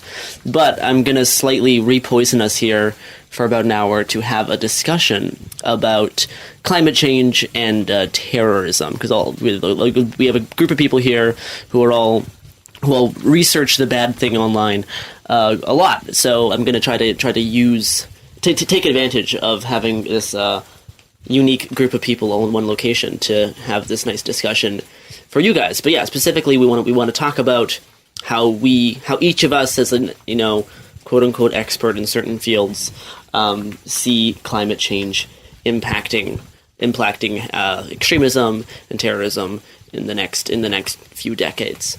And yes, we are recording in the forest, so if you hear sounds like we're in the forest, that's because we are. You guys already know me, or you probably do, but we're gonna go around in a circle, probably starting on my left, introducing the people, and yeah, just give a brief bio, however detailed you want to get into. Okay. My name's Matt Taylor. I'm a journalist and researcher focusing on cults, conspiracy theories, and extremism, and today is my birthday. Happy birthday, Matt, in the past. My name's Theo. I am a journalist and researcher as well. I mostly focus on the American militia movement and paramilitary groups.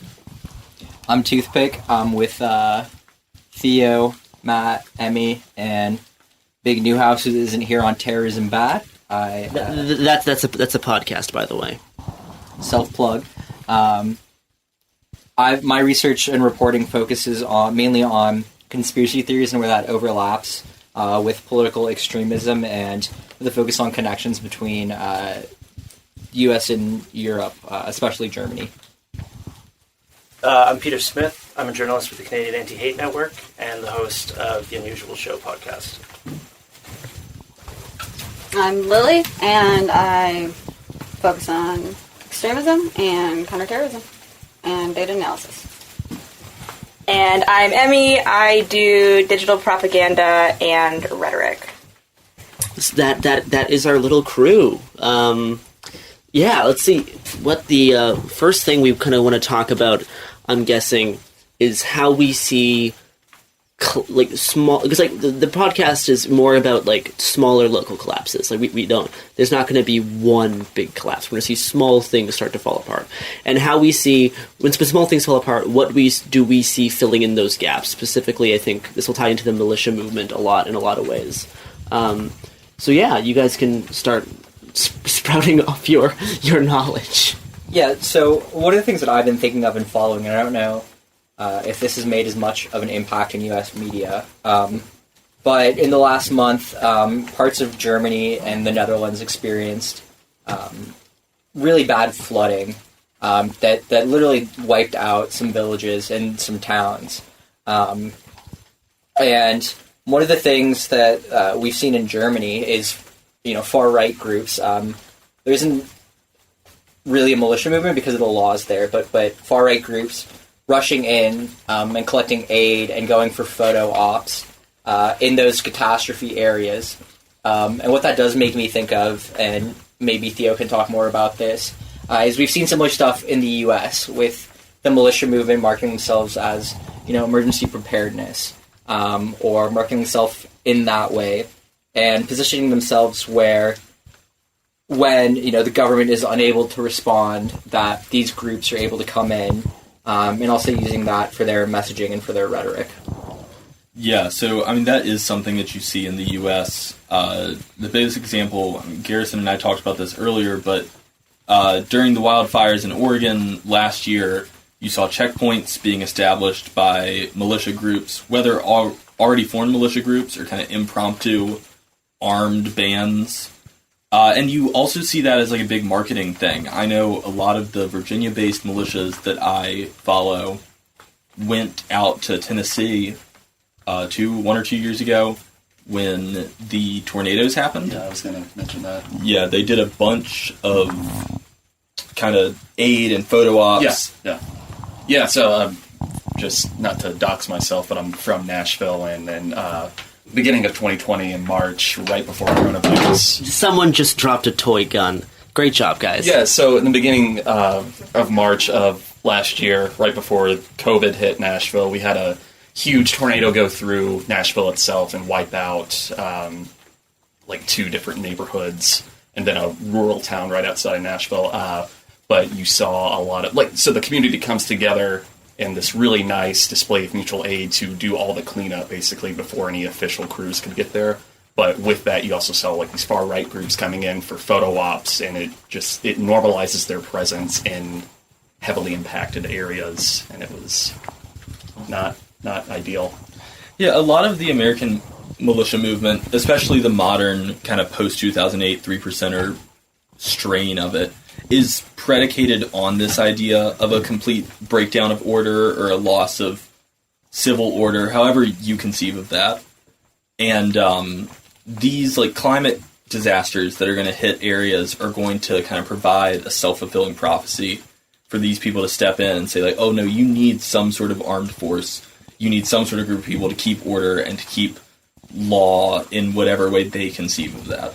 I do think it's interesting you guys talking about kind of the photo op thing that they do, because when the wildfires happened in Oregon, all of the actual relief work was done by anti-fascists. We people in Portland, we set up these massive camps to help all these much more conservative people who had to evacuate their homes, and they were all getting fed, and all their clothes and stuff were coming from anti-fascists. And all the right did was do the armed checkpoints thing. I find it interesting that in the South, where there's less anti-fascists, compared to Portland, right? How some of those groups actually do some of the relief effort, and that's definitely not the case up here in the West Coast.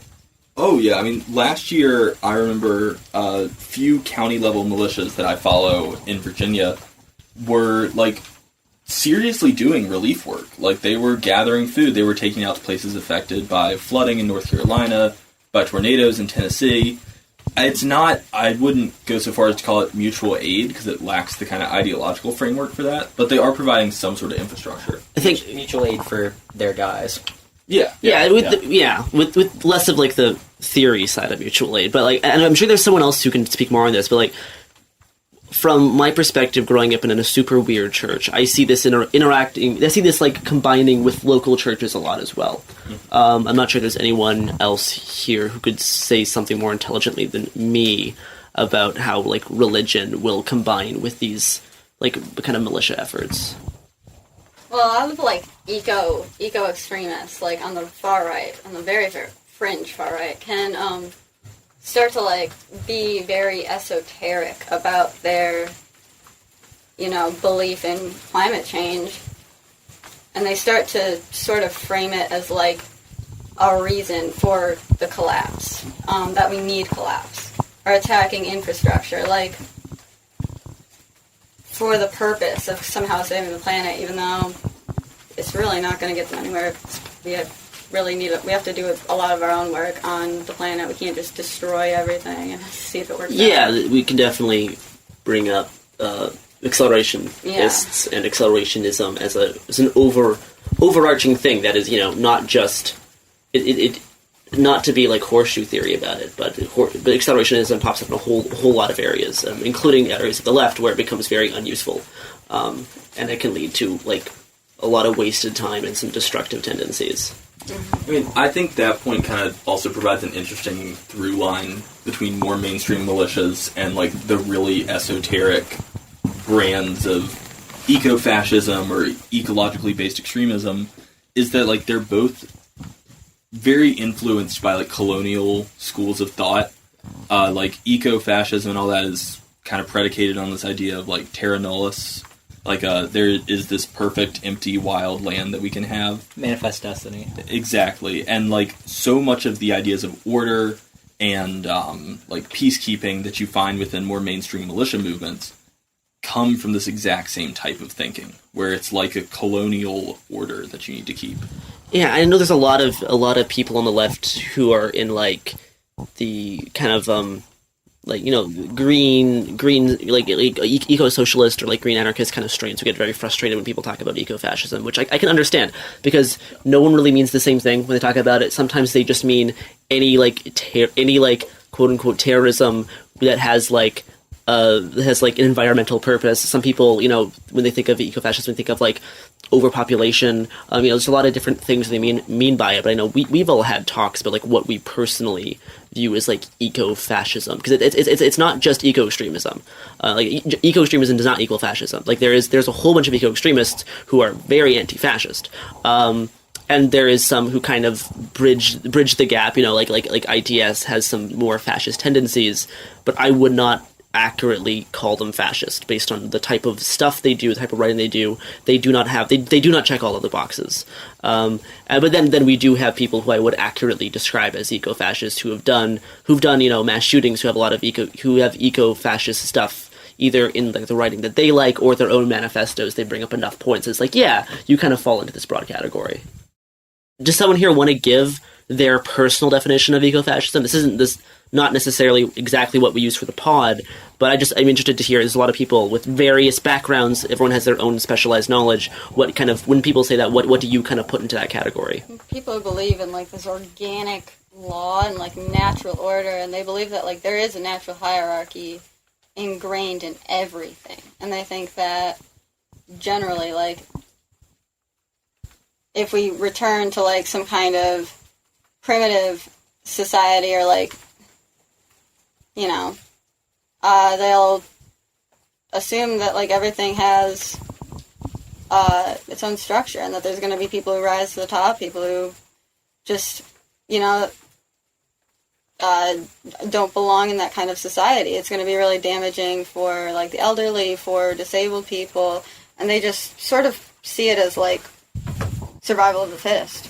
And I think that's like a much more eco-fascist point of view rather than like a more green anarchist point of view where things would sort of even out rather than become a hierarchical. Yeah, I think hierarchy system is an important part of that, and how we, there is like a lot of green anarchists who are focusing on like making their own medication for people with diabetes and stuff, and that's kind of stuff that is like really interesting to look at and stuff that we should absolutely pursue, because we'll become less reliant on supply chains. And we don't really see eco-fascists doing that. We do not see them focusing on making medication for people. Oh no. Maybe I can kind of set some people up to say more stuff if I say this real quickly, but one of the things that I always, or that is a red flag for me is just, bringing in these very traditional discussions of gender roles and relating that to the environment. Yeah. Any of our rhetoric people. Can you give an example? I mean, we don't need to say names of specific, like, writers or people, but there's definitely a way in which to, like, describe, like, the gender roles. Sure, yeah. Stop playing with the toy gun. Oh my god. Just like establishing, and it can be kind of like an older left thing too, but establishing, ecological discussions within framework of traditional gender roles, and kind of like what is expected of people based on their sex. Yeah, this is the dark side of cottagecore. Yes. That's one way to put it. Yeah, Emmy, you want to get in here? Oh boy, yeah. Emmy likes cottagecore. I love cottagecore. I like parts of cottagecore, just not when it intersects with a certain straight up politics. Oh, right. Well, like queer cottagecore is extremely cute. Sure. Until you're not queer, and listen, yeah. Sometimes they still are. Now, here's the thing: when we're dealing with like traditional gender role stuff, it's a really like slippery slope into more aggressive strains of thought. Yeah. So when we're talking about the idea of the class, stop playing with the toy gun. I will throw you out of this. The ATF. I will throw you out of this podcast. I don't want that. We will turn this podcast around. It's Matt's birthday. You asked. Toothpick apologizing. Yeah. Okay. Have fun editing. Continue editing. Yeah. Rip to the editor. I wouldn't know what that's like. All this stays in. So good.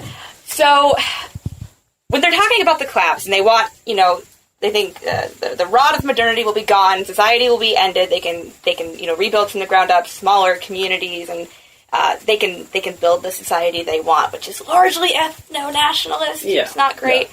Yeah. The idea is that there will be this super traditional family structure. You're going to have your this combined strong warrior, also homesteading man and your cool trad wife. Yeah. Who never ages above 30 in this society. No. Like, it just That's a high range. Doesn't age above 25. I'm being generous here, assuming that at least like some of these people have a little bit of like pre-planning, but they don't. They don't.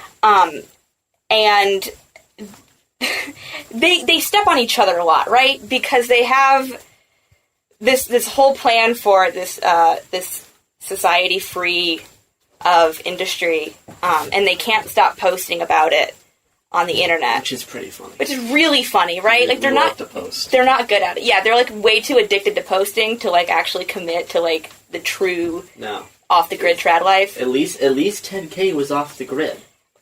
We don't gotta hand it to him. You gotta hand it to him. We don't gotta hand it to him. We don't gotta hand it to him. You gotta hand it. You do. You under no circumstances gotta hand it. Pod is divided on how much we gotta hand it to 10K. The official stance of terrorism bad is that terrorism is bad. Why don't we just bring them on? It is kind of a concern when they do end up, when they stop posting. I mean, it's a concern when they're posting, but it's kind of more concerning when you would see rather the them just keep groups, posting like, sometimes. It's the same as like looking at a kid that wants to be a firefighter or something. Like they're just talking. They're not going to do it. But you see some of them doing it, and when they're doing the thing, the lifestyle influencer version of fascism. Yeah. Do you think that it's going to affect kind of like laws about living off grid and laws about like for normal people who just want to get the fuck out? Like, I actually just read something about this. There's some guy who'd been living off grid in Pennsylvania for like 30 years, and I don't remember the details of this, and we don't have internet out here. Old guy? Yeah, it was an old guy. Like, burned his house down? Yeah, he's in jail now. He's probably going to be in jail for the rest of his life, and I think part of whether it comes from the left or the right, as people kind of start to try to build resiliency within communities for disasters that are coming and start to seek ways of living that do not rely on supply chains and do not rely on the state will strike back against that as a consolidation of power.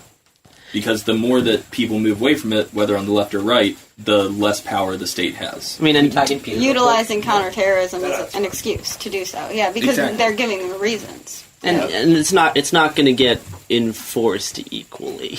I'm sure the government's gonna focus on certain people doing this and be slightly more okay with other people doing it. It will. I would like to talk about Canada a little bit because specifically, climate change affecting Canada is going to be slightly different in most of it compared to the States because. I mean, I've been having my waist deep in climate science books for most of 2021, and Canada's gonna probably see economic boosts, and the state's probably just gonna get actually stronger because of how. Same thing with Russia. Both Canada and Russia are gonna get more economically powerful under climate change because of how much more crops are gonna get moved up. Give me your thoughts on Canada, because Canada's my backup plan. As soon as stuff gets too spicy in the States, I'm taking my Canadian passport and hiding in the woods. What's your thoughts on that? Well, it's interesting to hear you guys talk about American militia culture, because we definitely, in our rhetoric and propaganda that we see in Canada, it gets borrowed a lot, the talking points from the States, like the concepts. But what we don't have are these strong, organized militia groups. We had 3%ers for a while.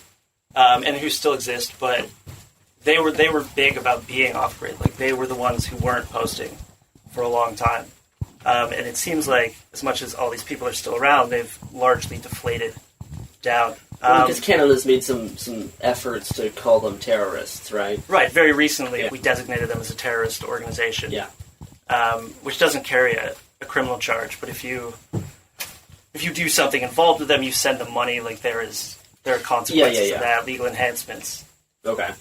But our kind of militia culture focuses on the illegitimacy of the state.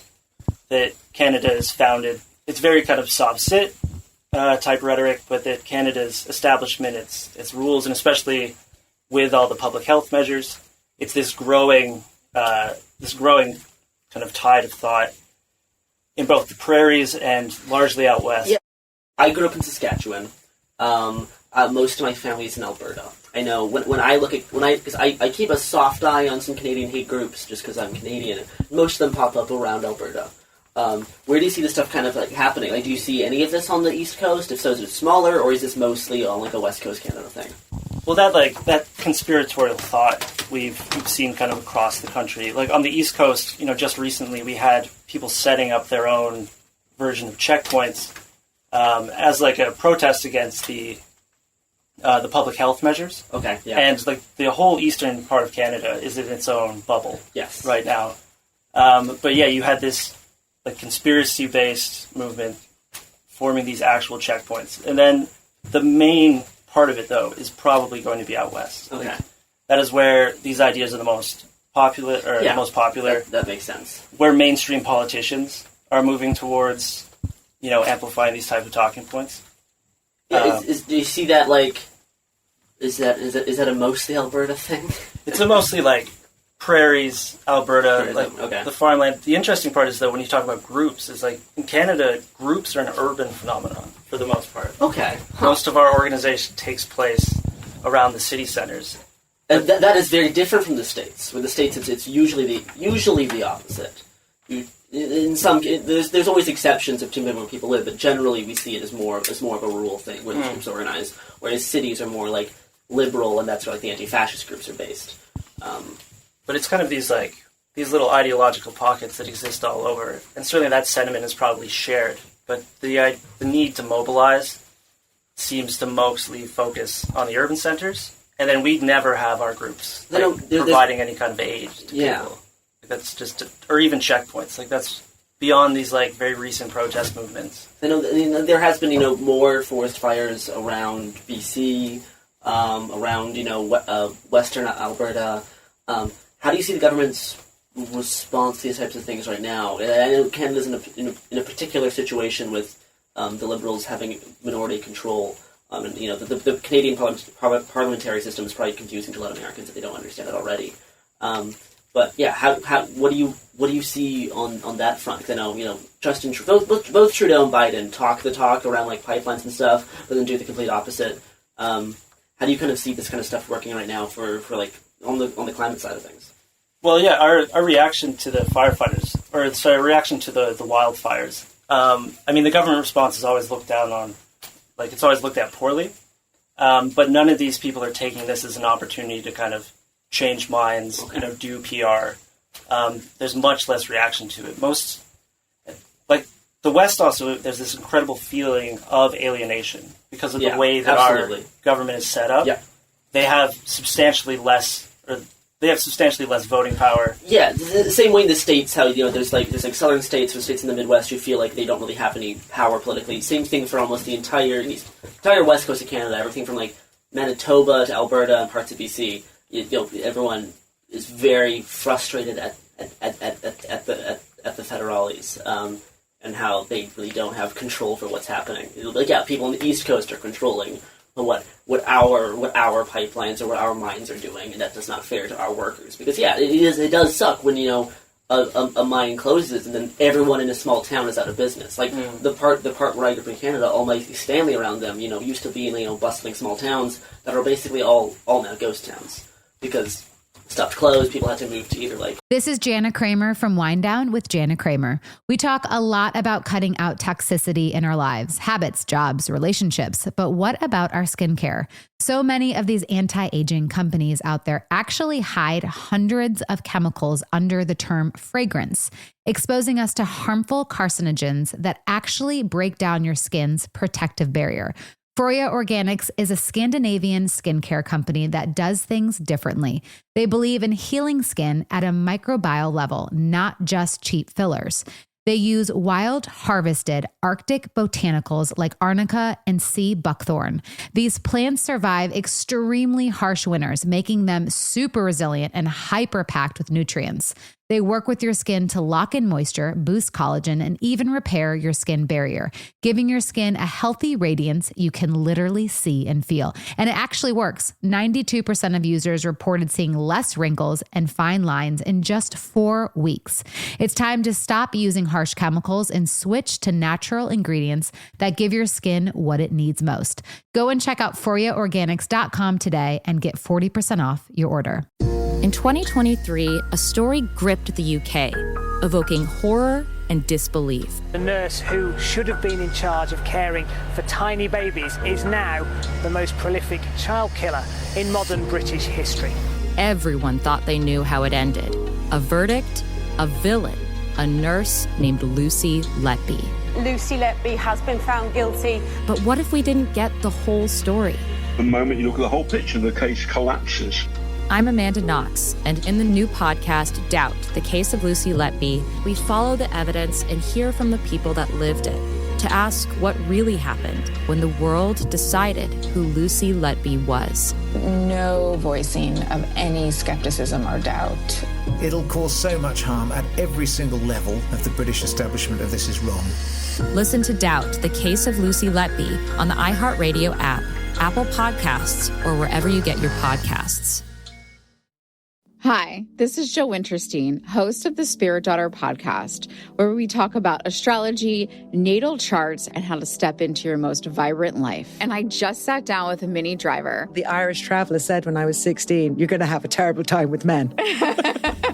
Actor, storyteller, and unapologetic Aquarian visionary. Aquarius is all about freedom-loving and different perspectives, and I find a lot of people with strong placements in Aquarius are misunderstood. A Sun and Venus in Aquarius in her 7th house spark her unconventional approach to partnership. He really has taught me to embrace people sleeping in different rooms, on different houses, in different places, but just an embracing of the isness of it all. If you're navigating your own transformation or just want a chart-side view into how a leading artist integrates astrology, creativity, and real life, this episode is a must listen. Listen to the Spirit Daughter podcast starting on February 24th on the iHeartRadio app, Apple Podcasts, or wherever you listen to your podcasts. I'm Clayton Eckerd, and in 2022, I was the lead of ABC's The Bachelor.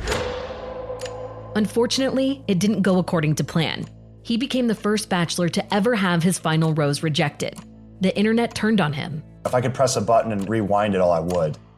But what happened to Clayton after the show made even bigger headlines. It began as a one-night stand and ended in a courtroom, with Clayton at the center of a very strange paternity scandal. The media is here. This case has gone viral. The dating contract. Agree to date me, but I'm also suing you. Please search warrant. This is unlike anything I've ever seen before. I'm Stephanie Young. This is Love Trapped. This season, an epic battle of he said, she said, and the search for accountability in a sea of lies. I have done nothing except get pregnant by the Bachelor! Listen to Love Trapped on the iHeartRadio app, Apple Podcasts, or wherever you get your podcasts. Calgary, Edmonton, Regina, don't laugh. So, all these specific things, we see pockets of this. We see pockets. We see pockets of this in, the Midwest and the States, definitely. I don't think also it's like manifest destiny shit because there's a lot of that. A lot of it started with people kind of moving outward to try and gain more land and make their borders larger and live further out to try and obtain more territory. And with the Canadian big surge in indigenous rights and the big focus and shift to sort of give them land back or something. I'm not exactly clear on what the Canadian stances are on that. What?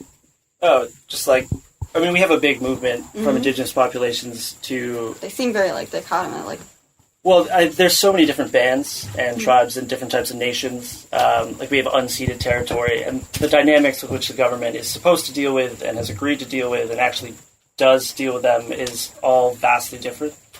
But yeah, that idea of this focus on these particular issues, like indigenous issues, even our attempts to, have a greener economy, for a place that for a long time and still is an extraction economy. Yes. How does that affect the? It's an oil company with healthcare. Yeah. More extremist far right groups who want to move out that way for the purpose of organizing, and you also have the indigenous focus within the liberal government. So how do those two groups, do you think, interact? The general conception is that the push for indigenous rights, especially on the farther right, is for the disenfranchisement of white Europeans. Like it is, and then you do have this Western exodus where we have very popular figures who are moving further west because there are these stronger ideas of sovereignty. I forget what exactly was polling, but when the Western exit or Wexit movement started, there was a significant amount of popular, or at least like not strong support, but like existing support. There was a large amount of support. Yeah, absolutely. It'll be interesting to see what happens, though. Talking about collapse, like in these small towns, in like cloistered communities, they already feel cut off from the government and not represented. And then if you have a breakdown of infrastructure, that'll create. Why do we even have them in the first place if they're not helping us? Exactly. Which is true, which is like a real thing to think about, but their solutions are wildly different than the actual solutions to help people. Right. And we've already seen how this plays out in the past as well, with places where the infrastructure starts to break down, and then people who have weapons kind of become the authority, just based on the fact that they have more power. So one of the things that I follow is a lot of kind of like the more, let's characterize it as boomer-esque conspiracy theories, especially with anti-vax, anti-public health measures type thing. And one of the things that really is noticeable to me is how much more sovereign citizen stuff is creeping up into those areas. And especially, there are two really big examples of, if there's an anti-vax protest in your city, it's probably one of these two networks that both come from Europe, that I'm not going to name right now. And those two networks also, love to organize over the messaging app Telegram. And Telegram is, tell me if I'm stepping in it, Emmy.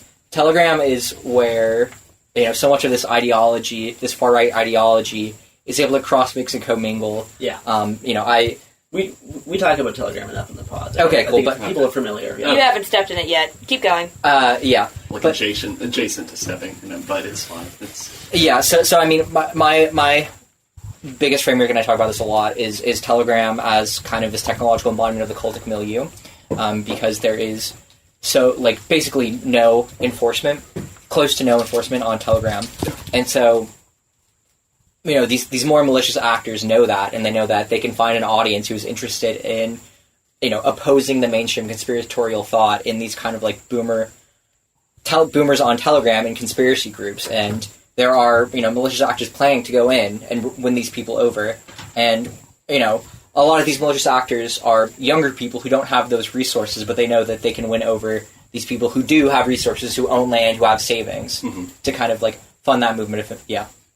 Oh, I was just going to say, I do think that the cultic milieu is like a really important heuristic for these kind of collapse scenarios, because the question of what happens when kind of infrastructure and any sort of political guidance falls away is governed a lot by that. And like this idea that there are these ideas floating around in our society, and once people have nothing else to turn to, these malicious actors will bring this stuff in. And to put it simply, then we're pretty fucked. Yeah, Telegram also has recently started to crack down on people, and because of that, you have this really interesting dichotomy of people who are saying like this means like get ready, get prepared, go off grid, get guns, and you also have on the other end people who are saying create alt tech platforms and like create more like self encryption and like. I'm trying not to step in it right now. I'm with you. But to be able to speak more peer-to-peer resources. And that wraps up part 1 of the Terrorism Roundtable discussion. Thanks so much for listening. You can find us at Happen Here Pod and Cool Zone Media on all of the socials. You can find me at Hungry Bowtie. And you can follow a decent amount of the researchers on their podcast at Terrorism Bad the podcast. I think it's just at Terrorism Bad. Anyway, thanks for listening to part 1. Part 2 drops tomorrow. Stay tuned.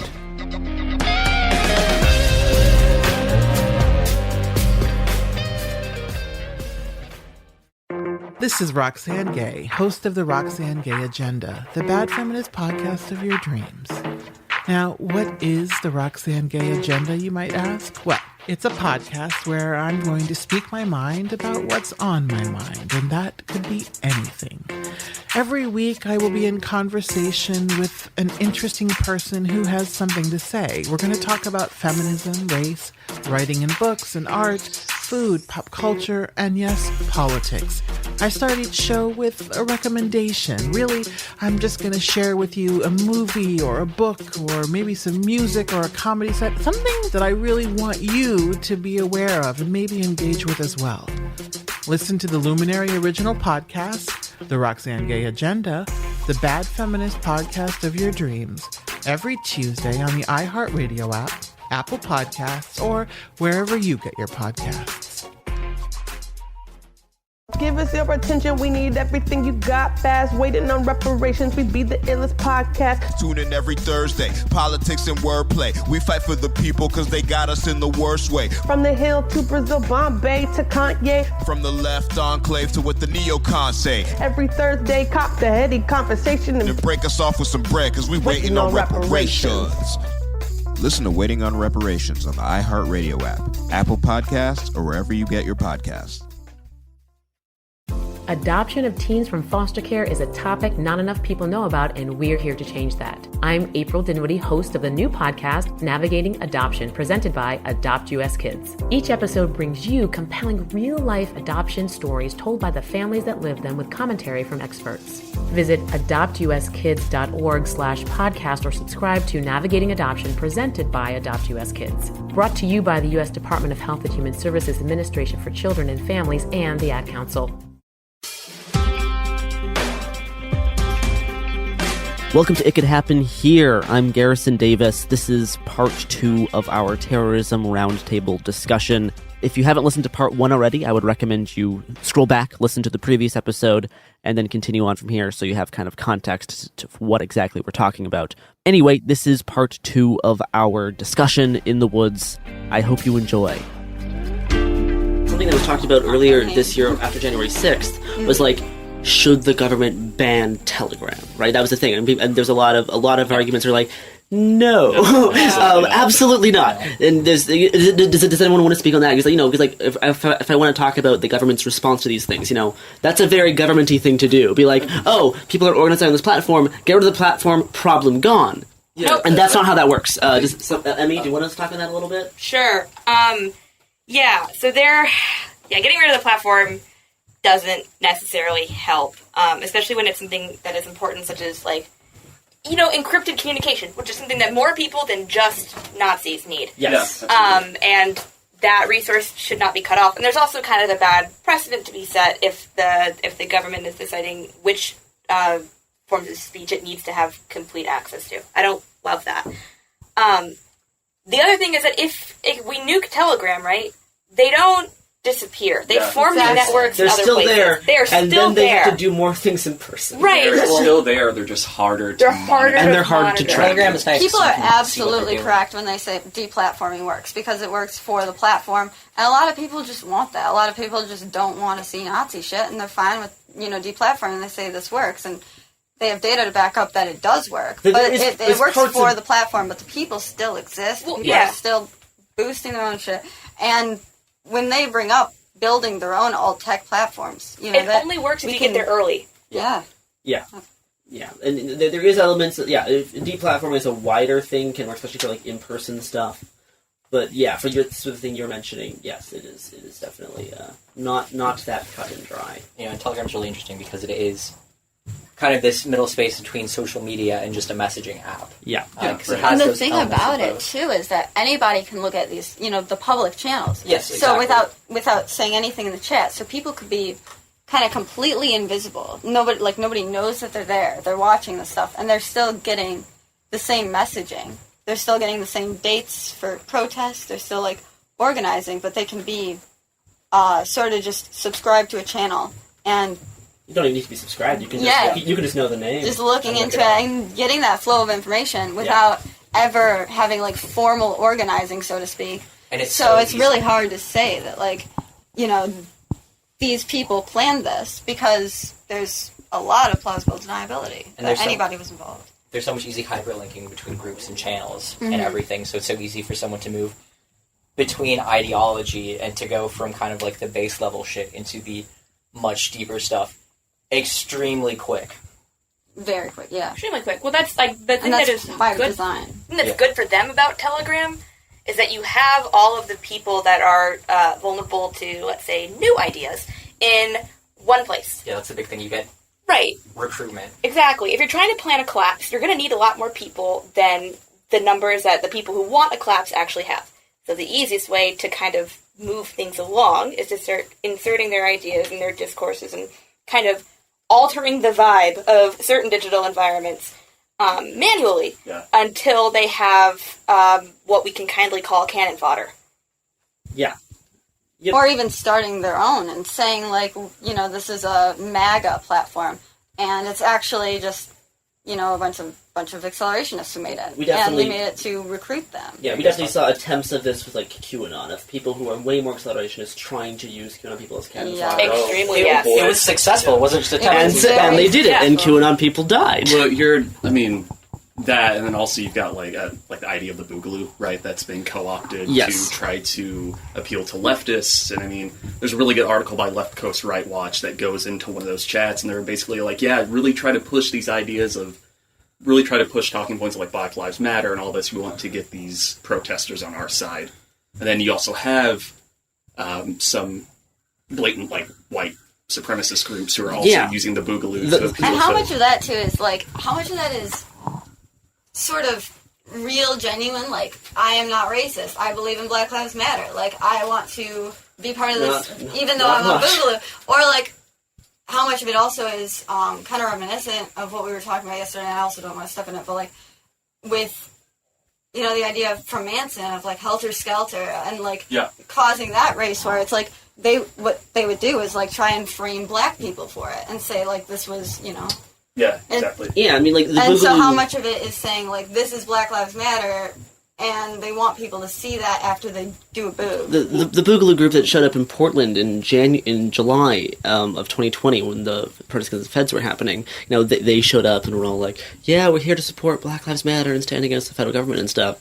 And they had some very suspicious patches that it took me about a year to figure out what they were, and it's this accelerationist it ties into a whole bunch of eco-fascist propaganda stuff. Yeah. And yeah, it's they're saying these things while they have these very obscure patches. And yeah, this is an important reason why we need people who are not very smart, like I will say Jimmy Dore, who gives these people platforms, are some of the worst and are going to cause a lot of problems because they have no idea what they're doing, or they know what they're doing and they're just bad. Yeah, and that Boogaloo thing kind of serves a twofold purpose in that you can bring people who self-identify as leftists into the movement, but you also have a really good scapegoat for actual action. That was a big thing that we saw in Minneapolis when things first popped off and precinct was getting burned down, and suddenly people on the internet start losing their minds about the umbrella guy. Umbrella guy at the auto the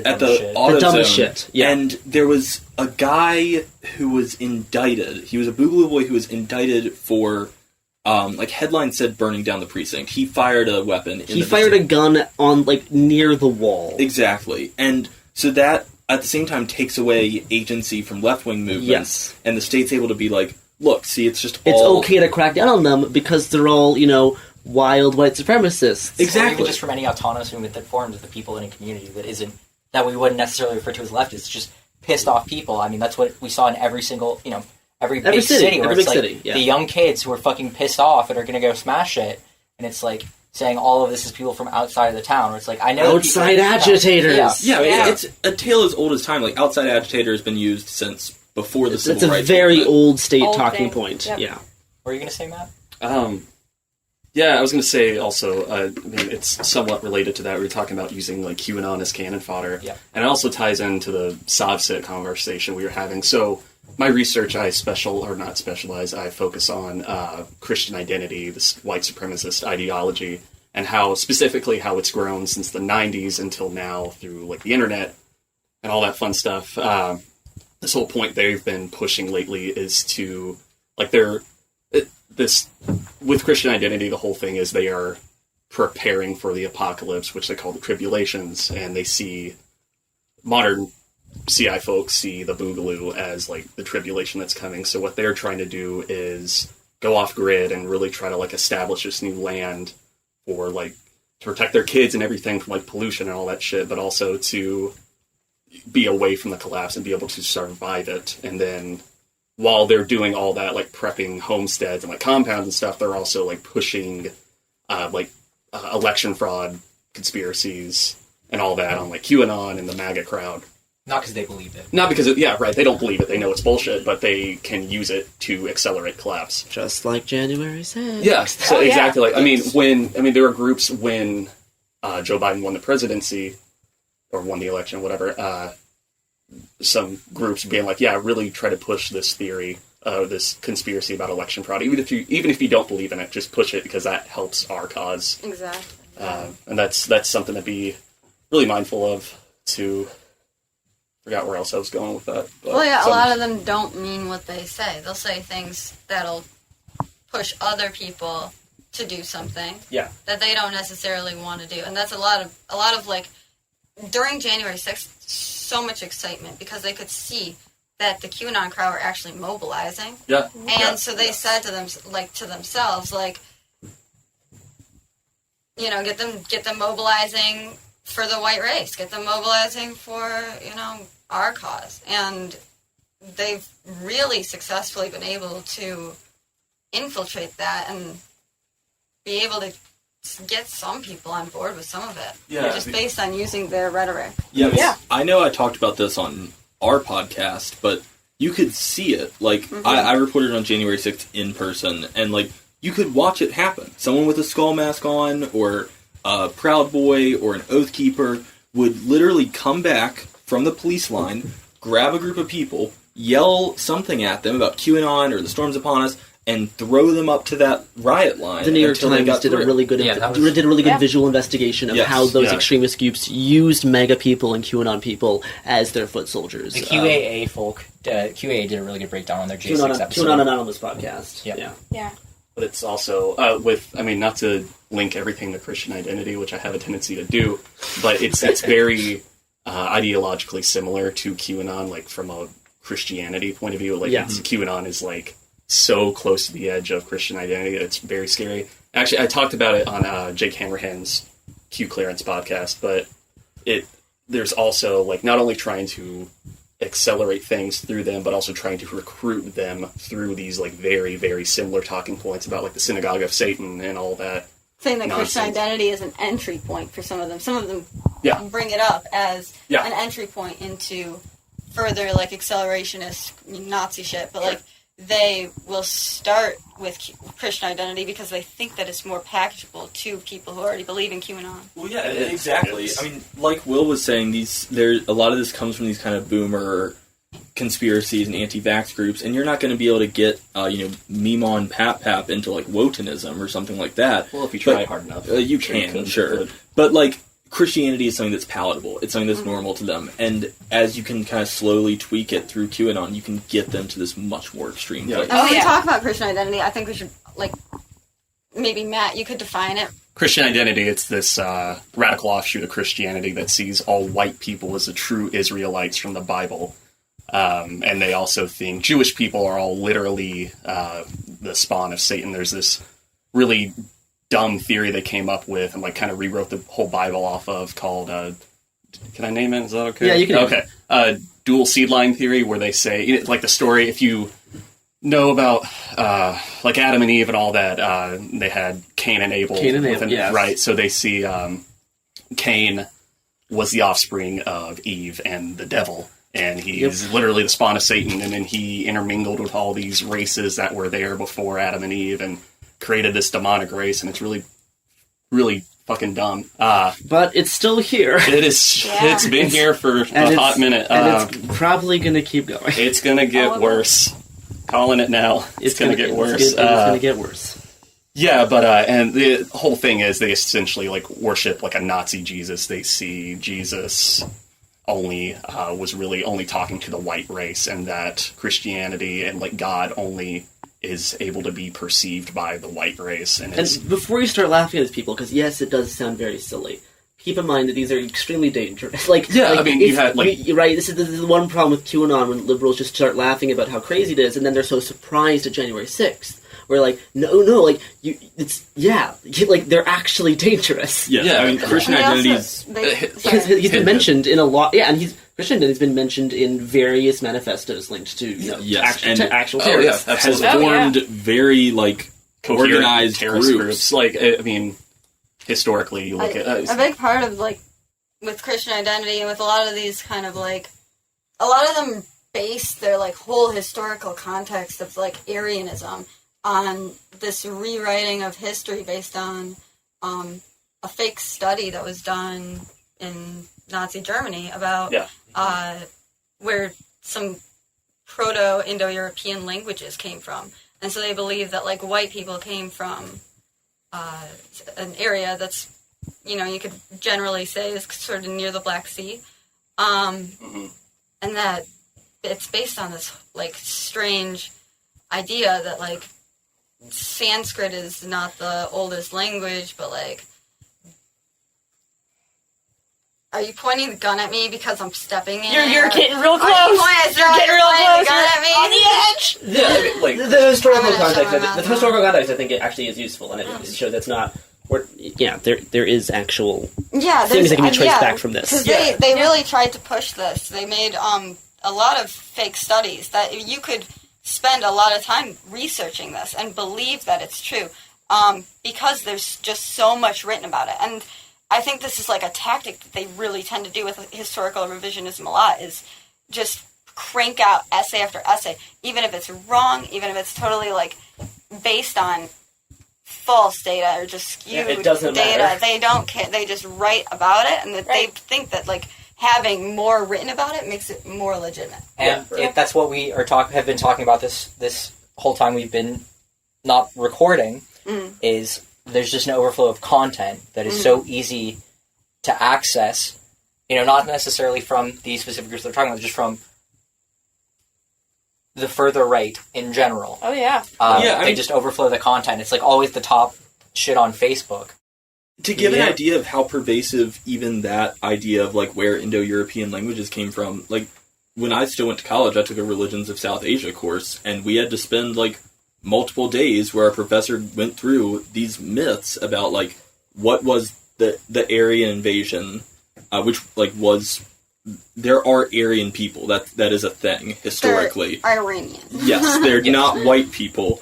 But going Depends through on your definition of white people. Sure. But Whiteness it's is based relative. on language. They think of Aryanism as referring to a linguistic pattern. Yeah, but in a university course, we still had to go through and debunk these myths because they've gotten so pervasive within culture. Mm-hmm.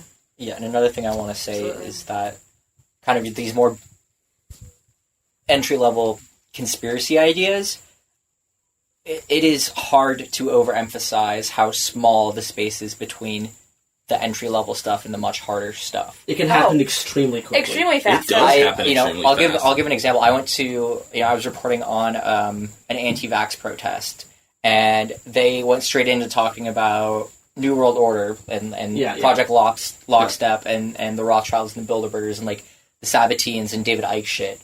Just immediately, and this was the middle of the day in a metropolitan area with a bunch of boomers in Trump hats who are getting this hardcore shit pumped at them. Or we saw that a lot with the Nashville bombing too. Immediately it was it was actually an attack on Dominion, and also it was orchestrated by the Rothschilds to destroy evidence of voter fraud. I forgot that was the whole thing. And then also there was thing. a whole, there was a bunch of stuff that came up. There was a big conspiracy that it was actually a missile strike. I had to talk my grandpa down from that video. Really? I didn't know There was that one. a video that circulated for a while about that, and I had to get into a conversation with my grandpa, who at the time was super isolated because of COVID, and that's a whole other story. That's a whole other problem. And I had to talk him down and show him no, here's a video from somebody I knew who was somewhat in the area and saw the explosion and filmed it. And there was not a missile anywhere near one of the data, Tennessee. one of the data studies I've done is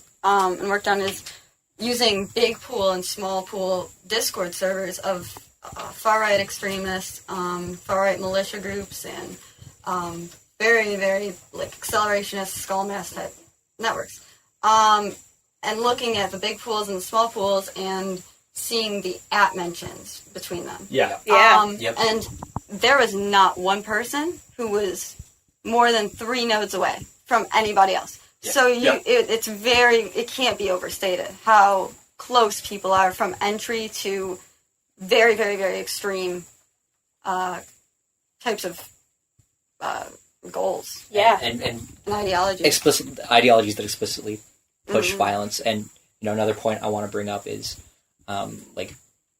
there's been much said about QAnon. It isn't going away. It's just not called QAnon anymore.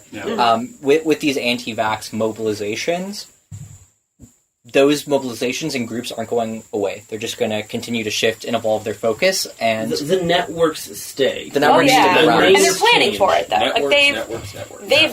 They've designed it that way. So sometimes I find the normie stuff first. Sometimes I find the crazy stuff first.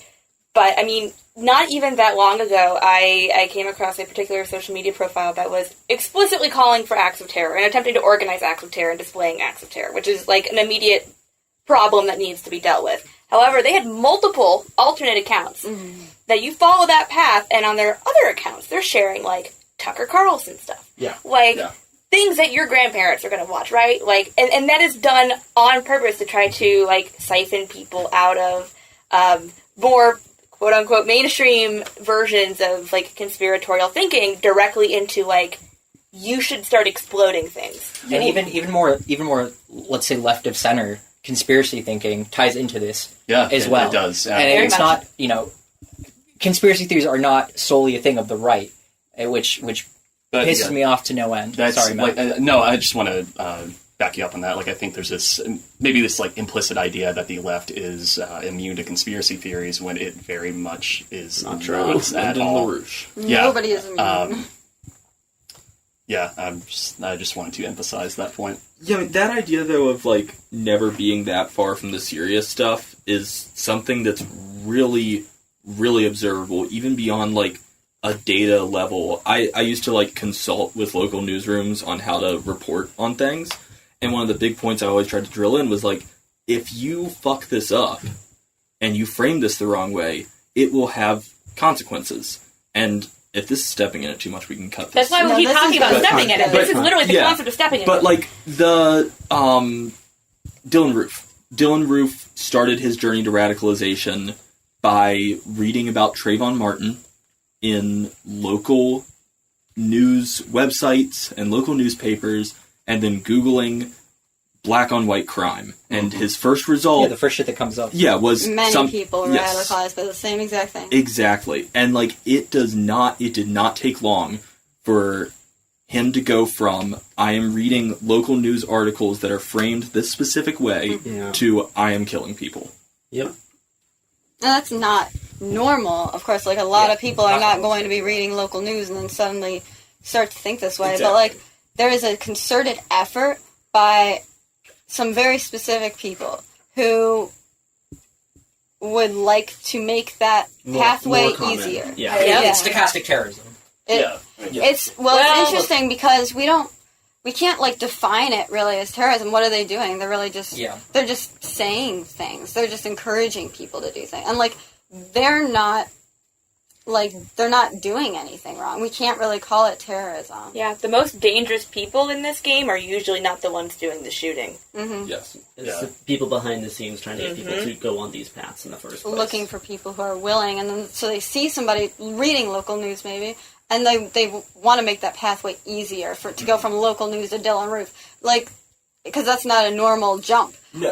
But they really want to find people who are looking at local news like that, and then say to them, like, well, okay, you look at this, now look at this. So trying to tie this back to climate change, how do you see a similar pathway? Instead of someone Googling, black and white crime, like, Googling stuff about collapse and like modern civilization. Oh, yeah. Doing the Eric same thing. Stryker. I don't know. Eric Stryker has been on about this, and I think that he's relatively like middle point that people get to, like fairly like average people do listen to things like Eric Stryker. Yeah, he's a very Blows my like mind. entry level explicit Nazi. Yeah. And another thing, and cut me off if we don't want to go in this direction. Uh-oh. But, one of the biggest places where we see young people getting into conspiracy theories is TikTok. It is TikTok. Okay, That's that's where I'm All going. right. Yeah. Are we Let's talking talk about TikTok now? TikTok. Ted K memes on TikTok. Cut that. We're not cutting that. That is within Well, the it's true. branches of the pod. Yeah. I mean, the biggest entry point that I've seen for a lot of things remains crisis. Yeah. Flashpoint Various events. And the thing is, our upcoming climate scenario is going to give people an easier jumping on point. Well, yeah, that's so. I mean, we were talking about how like the mythology of like black on white crime and all this stuff. They're trying to create a situation that, with the sense of urgency that justifies fascism, which on its own is unjustifiable and ridiculous. But when there's a crisis, that's when people sign on. Climate change is the existential threat that they've been trying to artificially create, and they no longer have to. They now get to skip a lot of steps and save a lot of energy by just pointing at the fact that everything is literally on fire, and that makes it so much quicker. So we have to do something. We have all the guns. Now would be a great time to join in on our power grab. This is our Weimar era hyperinflation type shit. Yeah, I mean, this is like when you can't get food from the grocery store anymore because of supply chain problems, or when everything around you is on fire. You don't need a great replacement theory. No, you don't need any of that. You don't need to say that the Rothschilds are behind it. You have enough, just need to wait. You have enough things that you experience yourself, and it's much scarier when you can't. Because I can't how do we stop? Yeah, that? I can't how do we fucking fight debunk that. It's harder. The world is literally on fire. It's a problem, and something needs to be done about it. I don't like your solution, but something needs to happen. So, what do you think on this path? And this is going to get a whole lot more speculative. But what can we do to make people falling down those pathways less often? What are Put the it with things the that can doomer happen? shit. Yes. That's one of the things that we're trying to do on the pod is make sure that people do not fall down the doomer pathway. Because that does get people along down this path a lot. Eco-extremism is logical. Against most types of extremism, eco-extremism is the most logical. You look at it and you say, we need a radical change right now. And that's correct. It's just the way that they go about it is very, very different. And that's why, eco-fascism is very different. It's its own type of eco-extremism. And there's in green anarchy, that's a very different type of eco-extremism. These are all different parts of something that almost has the same goals, but wants to go about them very, very, very differently. And it's so easy to just look around and see how everything's on fire and think the government's doing nothing about it. The government starts doing something about it, and then suddenly it's the state's too big because we're in communism. So they all have different goals, and it's very conflicting on how to deal with it. Yeah, and even with the very different tactics between green anarchy and fascist eco-extremism, they also will get to different end goals, right?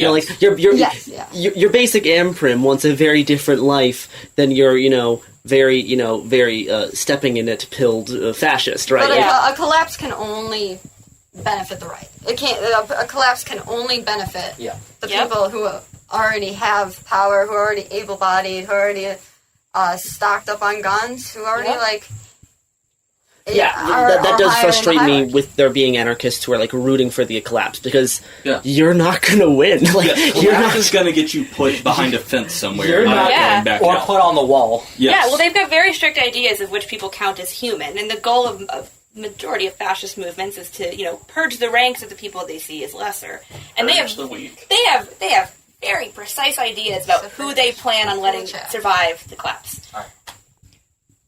So let's. I think it's time to start talking about, and tell me if I'm taking this in the wrong direction, what the fuck can someone do who's listening to this? Yeah. Recycle. No. Stop recycling. It's all getting shorter showers. It's all getting buried in the Oregon forest. Talk to Joe Biden. Just vote. Vote it away. Vote it out. Collapse away. Let me... what can you do start local. Find a local group. Find a local group. Find a local direct action group. Yes. investigate that group and see who is behind it, but start locally. It has to start at the local level, because when I'm going to say if the collapse comes, or not the collapse, but like local collapses. There's continuous disasters. Continuous disasters are going to affect at the local level. No, talk to your fucking neighbors. Talk to your family. Like, especially, you try to get your family on these paths that lead to helping your neighbors instead of, making friends with the church militia. Before you buy a gun, learn how to fucking garden. Yes. Yeah. But buying a gun and that sort of thing is good. It's good to know how to use firearms. Basic emergency preparedness. Yes, but learn how to put on a tourniquet. Learn how to feed yourself. Learn how to grow some fucking food. Learn how to cook that fucking food. Get an IFAK. All that comes before, you get to be a Fallout character or something. Oh, yeah. Two big things. First aid training. Do you want to define IFAK? Oh, yeah, an individual first aid kit. You can buy them online. You can buy them in gun stores. You can buy them in some pawn shops. Yeah. I like North American Rescue or North River Rescue. I'm sure we'll talk about IFAKs more in the pod. Yeah. Well, there are two big things. One, we all have a moral obligation to consistently counter the black pill doomer shit. Everything is coming to an end. It doesn't have to. That's optional. We things are going to get bad, but there's degrees of badness. There's degrees of bad. We can stop it from being... We don't need civilizational goals. Right, we don't need civilization to end. That can be done. Step 2, we also have an obligation to counter the individualist stuff and focus our efforts more towards community and relationships. And that is so important, because every idiot that's going to buy a gun and have a bunker, not only is not going to make it, but is going to screw the rest of us. This has to be a communal effort. And on the civilization thing, we do need the civilization to change. Yes. We need human society, as we lay out, has a lot of problems. I understand people's critiques of human civilization. But we also still need a society. But yeah, we need places that, people are going to gather, and people, provide the things that we have. I noticed that can be a loaded word in certain political circles, so I'm not, we're not getting into civilization theory and that kind of anything. Yeah, I was going to say, I would argue any ideology or idea such as the Boogaloo that kind of hypes up a collapse is generally one you should stay away from. Anything that makes the collapse sound like a... Anything that makes it sound sexy. It does. Personal glory. As I think it's important to remember, if there was some massive civil conflict that happened, I think the people who would suffer the most are the non-combatants, the people who don't want anything to deal with it. As we will talk about in an upcoming episode of Terrorism Bad. We'll do plugs at the end. Put the gun back in your pants. Hold yourself together. I was talking about historical precedent earlier, about things we've seen in the past with collapses and how people with guns and people who with training end up being the ones who gain power. Something that I was specifically reading about that was the Rwandan genocide. It was just 3 months where most of the Tutsi people were wiped out. There are conflicting numbers, so I'm not gonna specifically say any, but the more recently, earlier this year, was only when Rwanda admitted that it was a genocide, and the armed forces were the ones who became the leaders, and they were backed by the government. Good thing that can't happen in America. Yeah, and it's it can't happen here, though. Yeah, nope, it cannot. We are immune to this in our spot of the world. Called "It Will Not Happen Here." Not if I can help it. The other thing is, look at where you get your information from. Seriously, no matter who you are, take a long, hard look at who you get your information even from. if you're on the left. This is Jana Kramer from Wind Down with Jana Kramer. We talk a lot about cutting out toxicity in our lives, habits, jobs, relationships. But what about our skincare? So many of these anti-aging companies out there actually hide hundreds of chemicals under the term fragrance, exposing us to harmful carcinogens that actually break down your skin's protective barrier. Froya Organics is a Scandinavian skincare company that does things differently. They believe in healing skin at a microbial level, not just cheap fillers. They use wild harvested Arctic botanicals like arnica and sea buckthorn. These plants survive extremely harsh winters, making them super resilient and hyper packed with nutrients. They work with your skin to lock in moisture, boost collagen, and even repair your skin barrier, giving your skin a healthy radiance you can literally see and feel. And it actually works. 92% of users reported seeing less wrinkles and fine lines in just 4 weeks. It's time to stop using harsh chemicals and switch to natural ingredients that give your skin what it needs most. Go and check out ForiaOrganics.com today and get 40% off your order. In 2023, a story gripped the UK, evoking horror and disbelief. The nurse who should have been in charge of caring for tiny babies is now the most prolific child killer in modern British history. Everyone thought they knew how it ended. A verdict, a villain, a nurse named Lucy Letby. Lucy Letby has been found guilty. But what if we didn't get the whole story? The moment you look at the whole picture, the case collapses. I'm Amanda Knox, and in the new podcast, Doubt, the Case of Lucy Letby, we follow the evidence and hear from the people that lived it to ask what really happened when the world decided who Lucy Letby was. No voicing of any skepticism or doubt. It'll cause so much harm at every single level of the British establishment of this is wrong. Listen to Doubt, the Case of Lucy Letby on the iHeartRadio app, Apple Podcasts, or wherever you get your podcasts. Hi, this is Jill Winterstein, host of the Spirit Daughter podcast, where we talk about astrology, natal charts, and how to step into your most vibrant life. And I just sat down with a Minnie Driver. The Irish traveller said when I was 16, you're going to have a terrible time with men. Actor, storyteller, and unapologetic Aquarian visionary. Aquarius is all about freedom-loving and different perspectives, and I find a lot of people with strong placements in Aquarius are misunderstood. A Sun and Venus in Aquarius in her 7th house spark her unconventional approach to partnership. He really has taught me to embrace people sleeping in different rooms, on different houses, in different places, but just an embracing of the isness of it all. If you're navigating your own transformation or just want a chart-side view into how a leading artist integrates astrology, creativity, and real life, this episode is a must listen. Listen to the Spirit Daughter podcast starting on February 24th on the iHeartRadio app, Apple Podcasts, or wherever you listen to your podcasts. I'm Clayton Eckerd, and in 2022, I was the lead of ABC's The Bachelor. Unfortunately, it didn't go according to plan.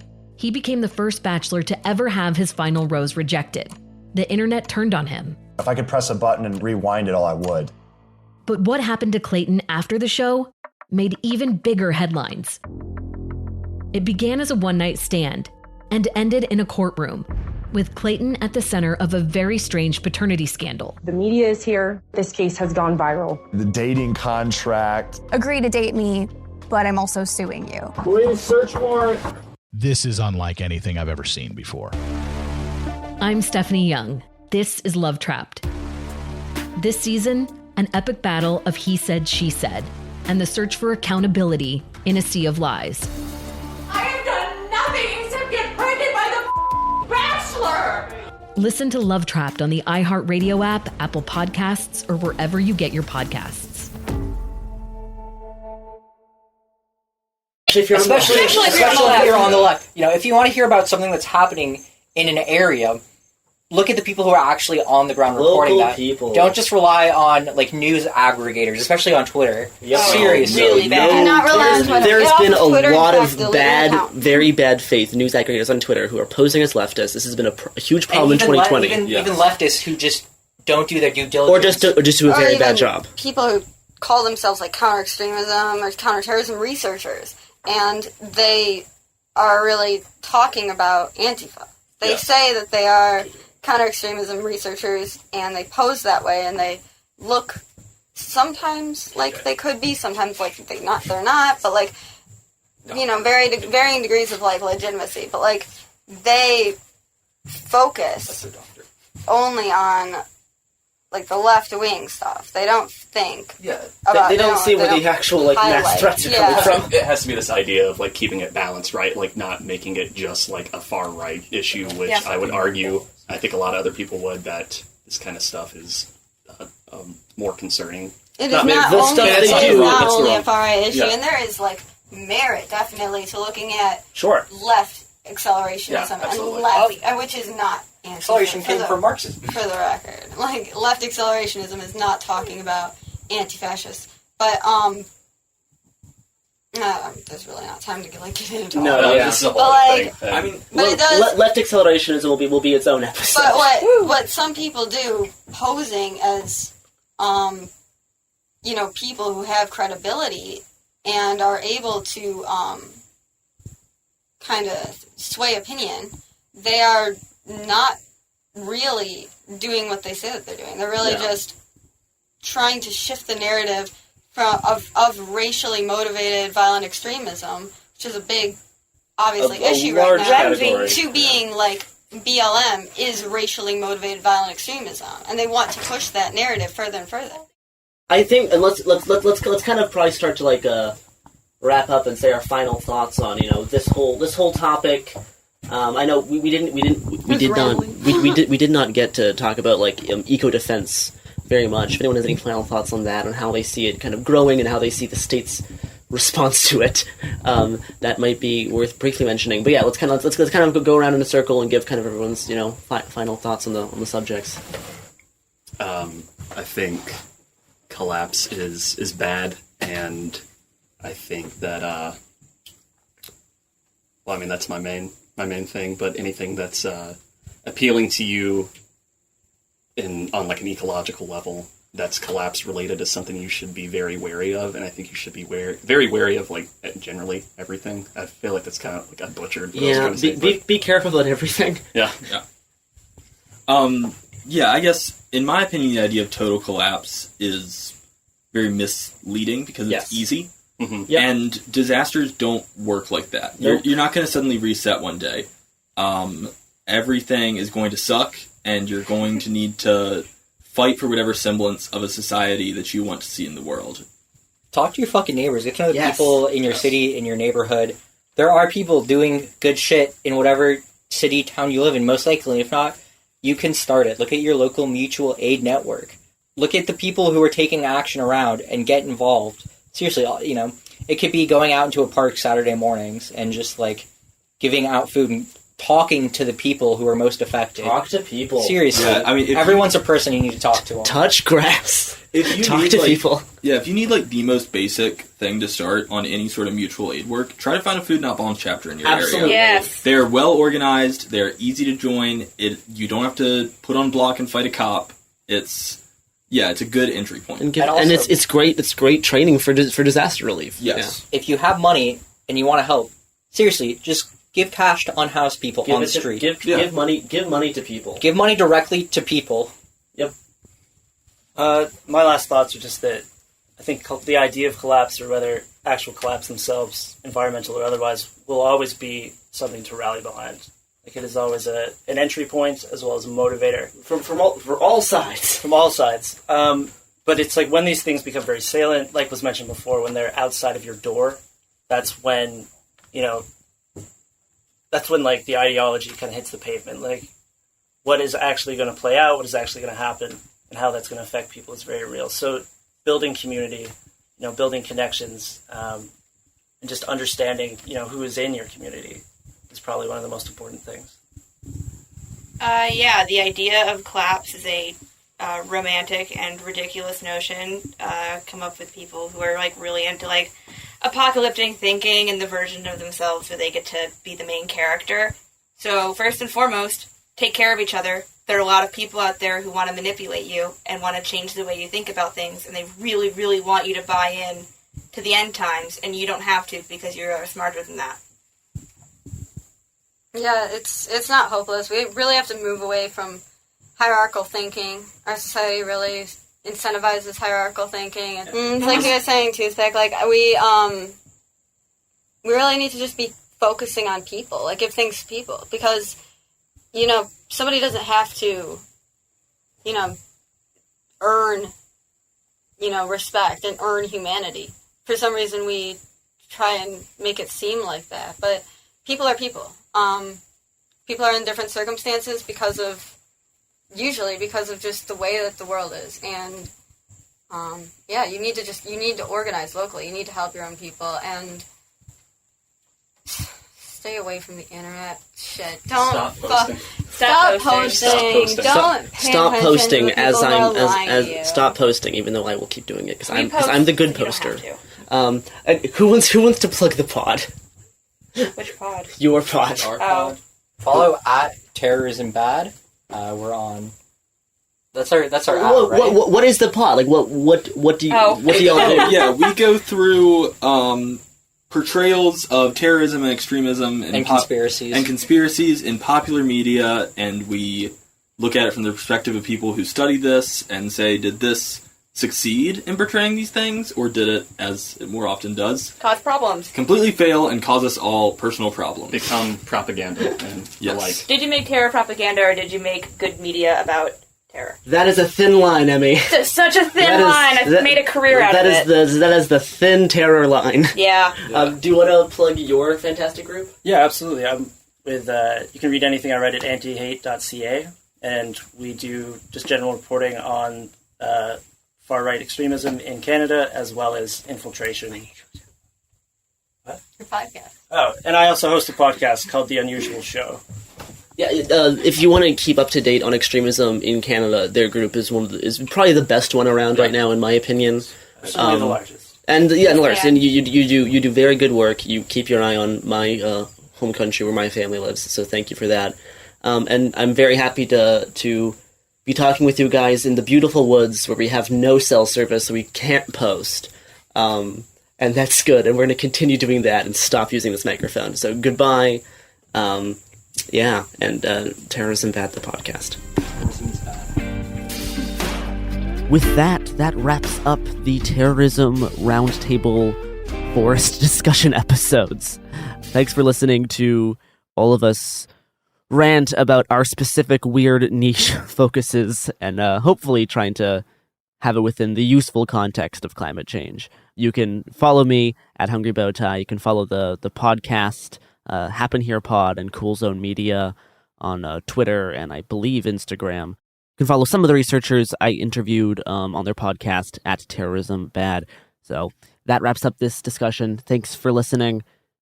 See you later in the podcasting verse, the podverse. Okay, goodbye.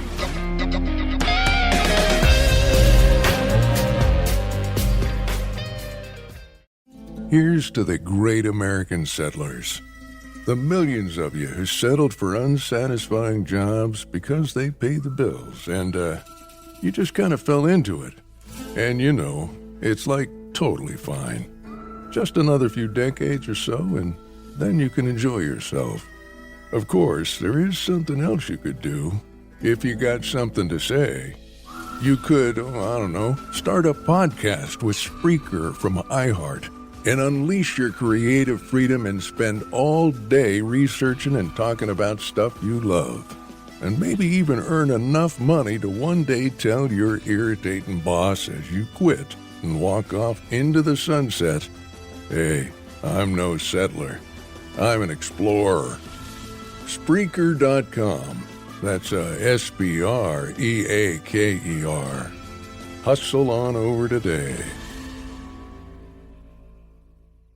Hello and welcome to our show. I'm Zoe Deschanel, and I'm so excited to be joined by my friends and castmates Hannah Simone and Lamorne Morris to recap our hit television series, New Girl. Join us every Monday on the Welcome to Our Show podcast, where we'll share behind-the-scenes stories of your favorite New Girl episodes, reveal the truth behind the legendary game True American, and discuss how the show got made with the writers, guest stars, and directors who made the show so special. Fans have been begging us to do a New Girl recap for years, and we finally made a podcast where we answer all your burning questions like, is there really a bear in every episode of New Girl?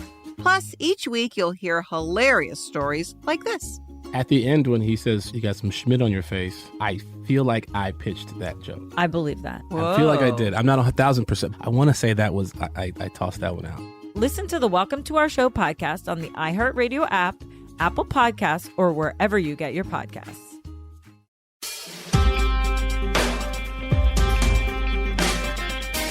What's a problem, Mimey? No. I'm a problem. Welcome to Sophie. It Could Happen Here.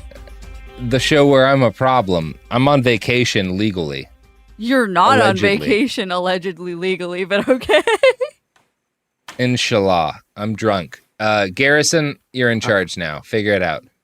Garrison. Hi. It could happen here. Today we are talking with somebody. If you've listened to the past 2 episodes, you should actually know Theo, who is a journalist and researcher, and we are going to be discussing plans for an upcoming rally in Washington D.C. Has a lot of. Oh, that seems good. Yeah, this is It seems like bad things never happen when people rally in DC. What happened last time?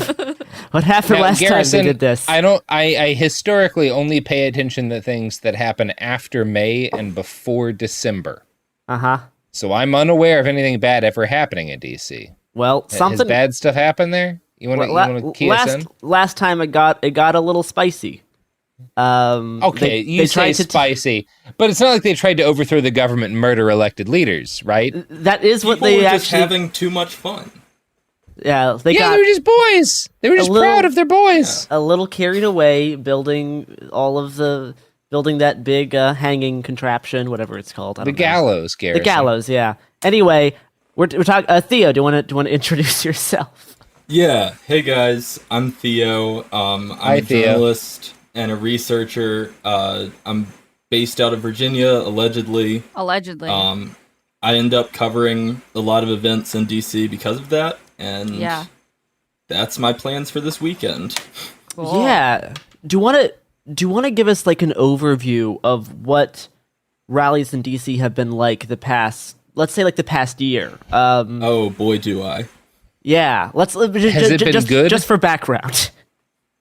Yeah, so, like, pretty much immediately post-election, as the whole kind of Stop the Steal thing got kicked into gear, November 14th, there was a rally in D.C., and then there was one December 12th, and then there was finally one, as most people are probably aware, on January 6th. January 6th, obviously got the bulk of the media coverage, but November 14th, and especially December 12th, were very violent situations in general. Proud Boys, General Chuds, a bunch of Oath Keepers. And 3%ers. A bunch of people's confused Meemaws and Pap Paps showed up, would kind of wander around the city. Yeah, they did. Yeah. It's pretty fucked up. I know some people who were there when they did, and it's I don't know, it's sad. Like super dark. Yeah, it's really I think bleak. I was there with the people that Robert. Oh, good. Yeah, so it's so fucking I don't know, the extent of the disinformation, right? It's hard when you're talking about this to like express a lot of sympathy for some of these people.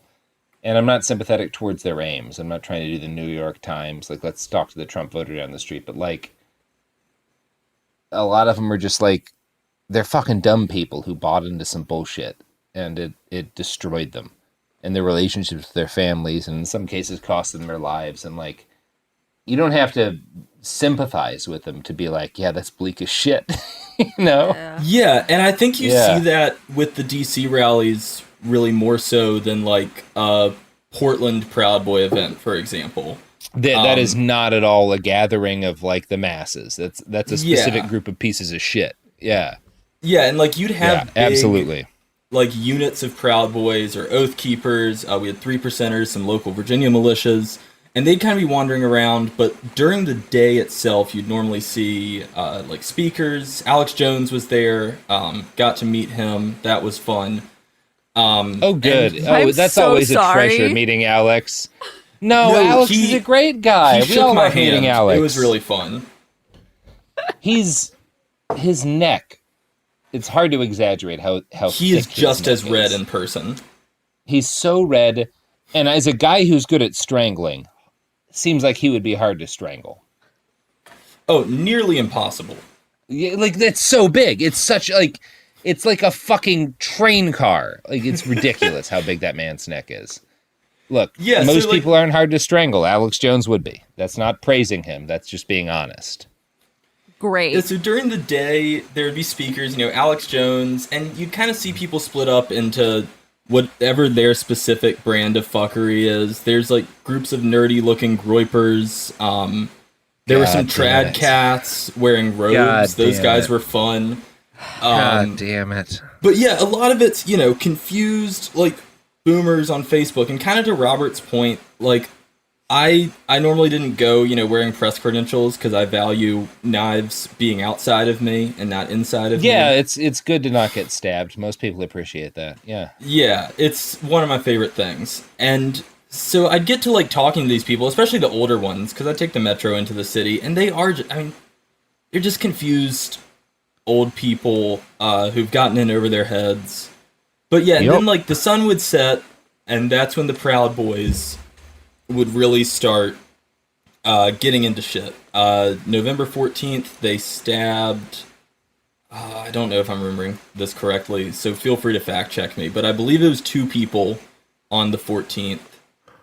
They cracked a girl's skull, and then on December 12th, they stabbed one other person, and Jeremy Bertino got filleted on the street. He sure did. He sure did. And the fucking DA elected not to prosecute because that was the clearest case of self-defense I have ever seen in my life. Yeah, so like the dude literally tried to flee 3 times. He drew his knife after by the 3rd time he was blinded by having his shirt pulled and assaulted by a group. He had no other choice. Yeah. Yeah, he did exactly what you're supposed to do in that situation. Yeah. And he repeatedly tried to flee, and when he didn't, he stabbed a motherfucker. And you can't, I can't, he did nothing wrong. In my opinion, the DA's opinion. Yeah. Yeah. We're all probably better off for it. But yeah, there's this kind of established... there was this established sort of cycle of show up, a bunch of weird Republican politicians that you never heard of before give speeches. You go and kind of wander around, and then the Proud Boys come out and they fuck around. And sometimes other groups too. Like the night before January 6th, there were people from NSC 131 who were hanging out trying to cause trouble, getting in altercations, all their normal shit. And so yeah, there's this kind of like general mix of groups. January 6th shifted the paradigm on that a lot, and I think that's the big thing for this weekend, is we don't really know what it's going to look like. Yeah, can you talk about kind of what has kind of the event promotion looked like from the right? Like what messages have they been putting out to promote this event with? So, yeah, a lot of, like, the bigger groups have been fairly explicitly saying, like, don't go. Officially. Unofficially is a bit of a different story. And in fairness, it's worth noting that prior to the Unite the rally in Charlottesville, the Proud Boys were saying don't go, and an awful lot of their most violent members were at Unite the Right in Charlottesville. Some of this is a plausible deniability game. Yeah, so like the official Proud Boys Telegram channel was like, oh, this is, I mean, in different words, but we're pretty much like, this is a honeypot, this is a trap, this is an op, don't go. But also, like, we've seen activity that really suggests otherwise. Yeah. Whether it's like smaller, more local groups saying that they want to go, or streamers and journalists, using the word lightly, to who have pretty close relationships with these groups, hiring extra stringers for the weekend, or looking like they're preparing to report on something big. Yeah, I know we've talked a little bit online and with some of our colleagues, and there's definitely a mixed opinion on how big the event's going to be and who's all going to be there and what kind of their goal is, which makes kind of everything all the more tense, because it's almost easier to when we know what it's going to be, like we have a good grasp on what's going to happen, and this we're not really sure. Do you know, has there been any kind of response from like local DC officials, like law enforcement or anything, about what they're going to do at this gathering? So I did see Capitol Police is planning to put the fence back up. Probably a good idea, yeah. Yeah, which, like, will cover the Capitol, but there's also a problem with the fence going up, which is the back of the fence goes right up to the end of the Black Lives Matter Plaza in DC, which has been used as kind of a rallying point for anti-fascist activists. And when that fence is up, it's a funnel. So it goes like, this isn't a visual medium. There's a street, and that's where Black Lives Matter Plaza is, and there's only 2 exits. And both those exits lead to hotels that Proud Boys and Chuds love to stay in. So what happens almost without fail is people go and hang out in the plaza. You know, Chuds come down the streets, police form a line, and it's pretty much a pre-made kettle. Right. So that's, like, not good. It's good for the Capitol, but it's not good for the people that'll be on the ground.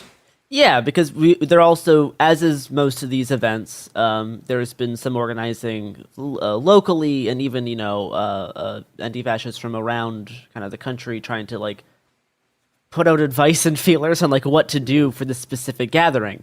And I know there's been a decent amount of, you know, there's always, like, debate and conflict around how much to show up, where to show up, you know, how proactive people should be. But because this is the first big rally since J6, I feel like there's a lot of people feel it's much more important, and like people have, like, you know, there's like a heightened sense around the specific thing. Do you know, like, how many people are kind of roughly planning to show up on, like, the anti-fascist side? It's really hard to tell. DC anti-fascist actions, I've seen, you know, a couple dozen people in block towards close to 100. I would, from what I've heard, the kind of main counter demo that's happening is definitely less radical and is kind of trying to establish sort of a community space thing. So I would say, I don't know, expect around 40 to 50, like, people who are there to throw hands. Yeah. And a lot more people who are just kind of there. I mean, it's this thing we saw. I was in DC for Unite the Right 2, you know, the second rally, and it didn't turn into much of a thing. You know, I think because of the preparation, the expectation, and I guess I'm interested in if you think I'm wrong on this, but my current expectation is that maybe that might be the most likely outcome because of the degree of the unexpected event already occurred and was awful. I'm not expecting anyone will be given free leash, you know? Yeah, I could definitely see that sort of Unite the Right 2 scenario playing out, especially because it is very similar. Like, there was this massive, shocking event that kind of hit the whole nation, everyone's attention. You know? Yeah. And so then people will... I think the only big difference is, like, in the aftermath of Unite the Right, you kind of saw, at times, a misguided media focus, but still a media focus on anti-fascist activists as playing a unique role when you didn't have that for January 6th. And I think that's really one of my bigger worries, is less so kind of clashes between Chuds and anti-fascists, which is still, I mean, you know, that's always a thing that may happen. But also, like, you have to think, these Chuds that are coming, when they look at DC police, they see the people who killed Ashley Babbitt. When the DC police look at these Chuds, they're the people who beat one of their coworkers to death. And, you know, like, there's Capitol Police, not the same as DC Metro Police, but, like, in the minds of both these groups, that doesn't really matter. And I worry about the tension there. I don't care if they mace each other, you know, if the Proud Boys and cops mace each other, then that's a great day for me. But if it escalates further, and, you know, we're seeing that more and more. The past two kind of major right-wing rallies in the Pacific Northwest have had shots fired. Mm-hmm. Yep. Yep. Yep. One of which every entailed- recent PNW protest has involved gunfire.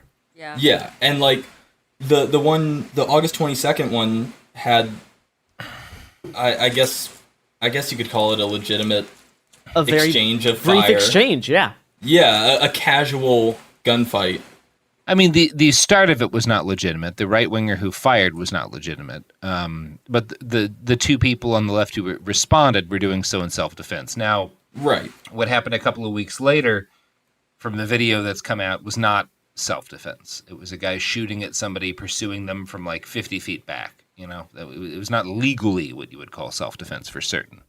Yeah, and that kind of, the precedent that set, which I think it's happened few enough times that we can't really say that it's the norm or anything like that, but it's an escalation. It's something absolutely. that is, if that had happened in 2017 when Unite the Right happened, like, that would have been unprecedented. It's very frightening, you know? It should be. It doesn't matter what you think about the morality of shooting tiny, you know, or whatever.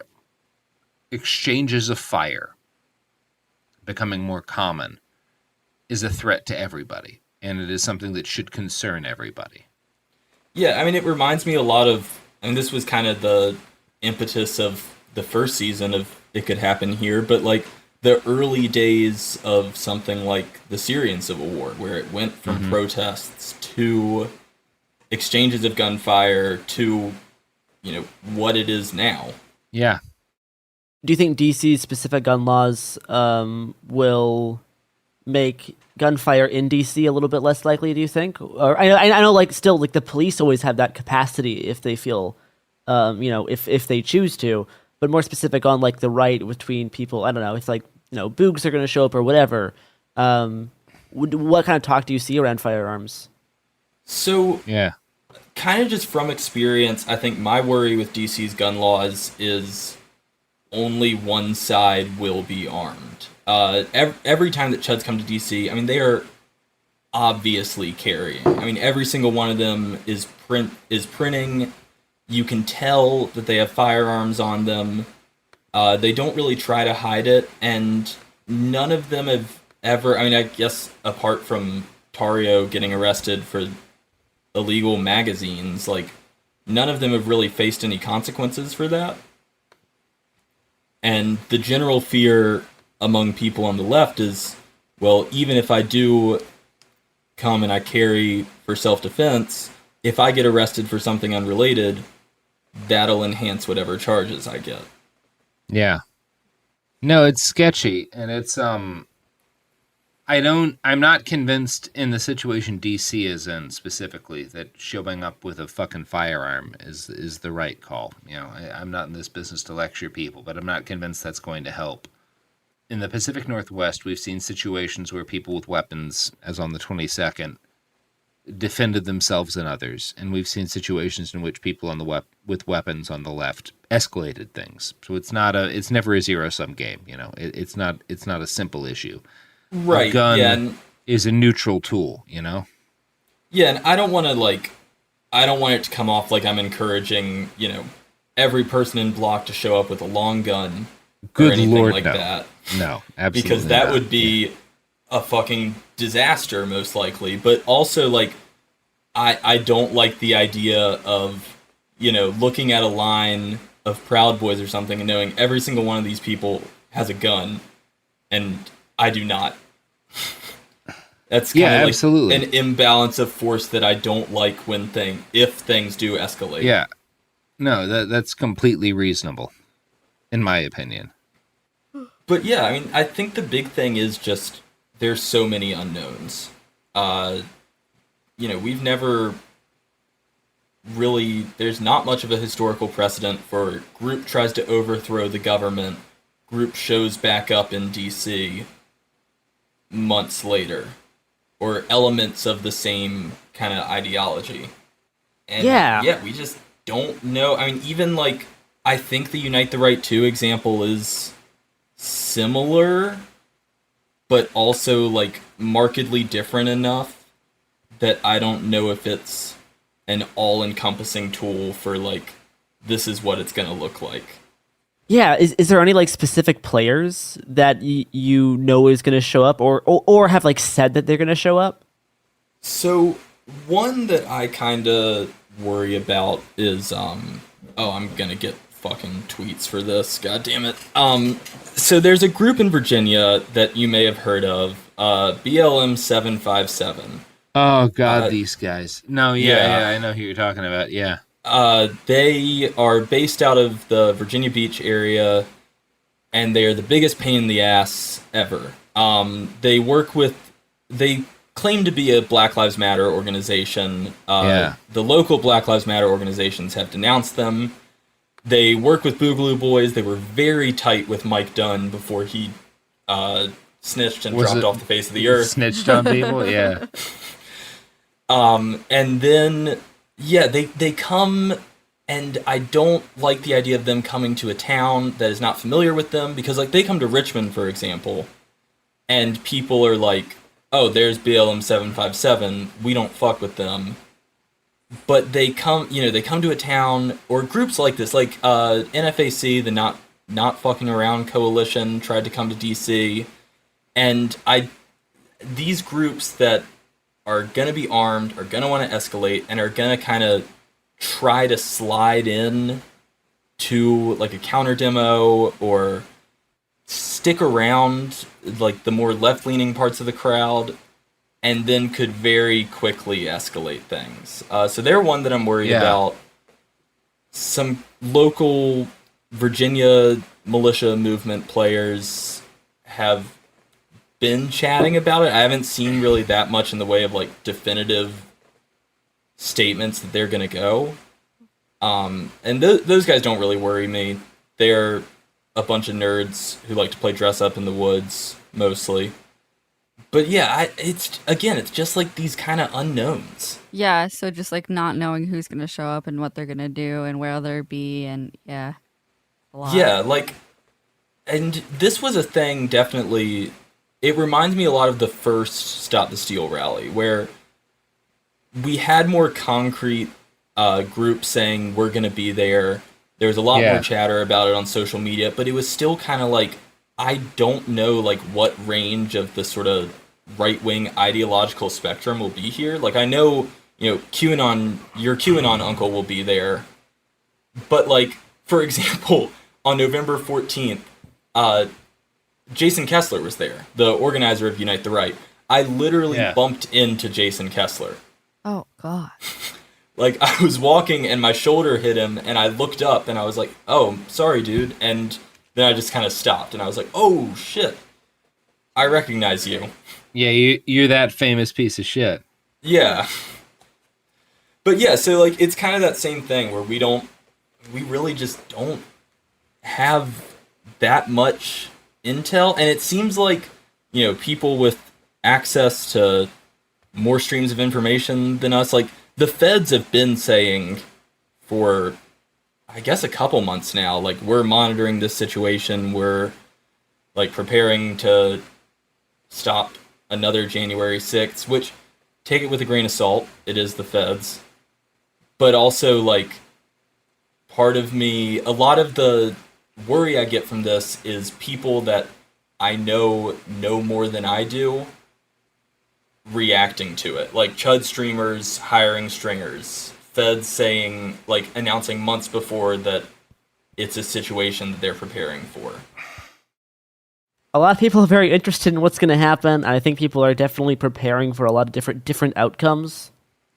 And that makes any kind of resistance to it hard, because you don't know if you're over preparing, under preparing. You don't know if you'll have what you'll if your need. preparations are too aggressive or not aggressive enough. Yeah, and always trying to feel it out once you're there is more scary, because once you're there in person, a lot of communications break down between other activists. So that's what happened in the last big rally in Portland.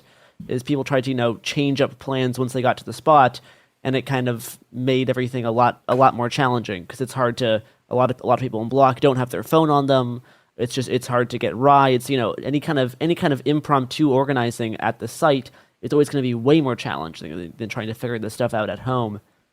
And yeah, that's just kind of I don't know. I think the Unite the Right 2 background is useful for like a big event after, you know, a previous event that had a lot of coverage and had a lot of talk about it, because it had, you know, a disastrous outcome.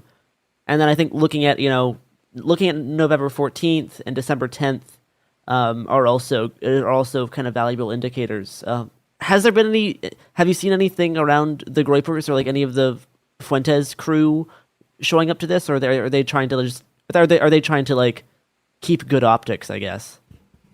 As far as I've seen, they're mostly trying to keep good optics around this. That makes sense. They also kind of fall into the category of like people I'm not super worried about.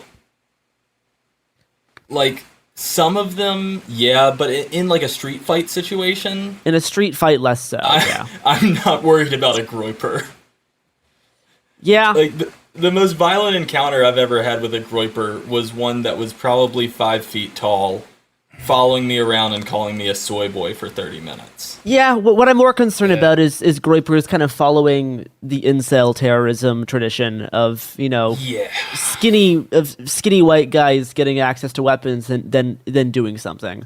They're not going to. Any man with a gun is dangerous. Yeah. Yeah, like they're not going to beat you. It is. Yeah. Yeah, here, finish what you were saying, Garrison. Yeah, I'm just saying, like, you know, all of the Groypers I've seen, they're not going to beat me in a fist fight because they're all even more. They're not. Even more lanky than I am. I was going to say because you're fast as shit, but yeah. And that, yeah. Yeah. Yeah, I think that's kind of another thing that's, you know, it's always a possibility of these things. Like, I always say, like, the worst possible outcome is someone starts shooting. Like, a firefight is always the worst way this could go. But with the sort of optics surrounding this, I think there's definitely space for more extreme people, specifically more accelerationist-minded people, to try to start something, to try to cause some shit. I mean, like I said, I'm in Virginia.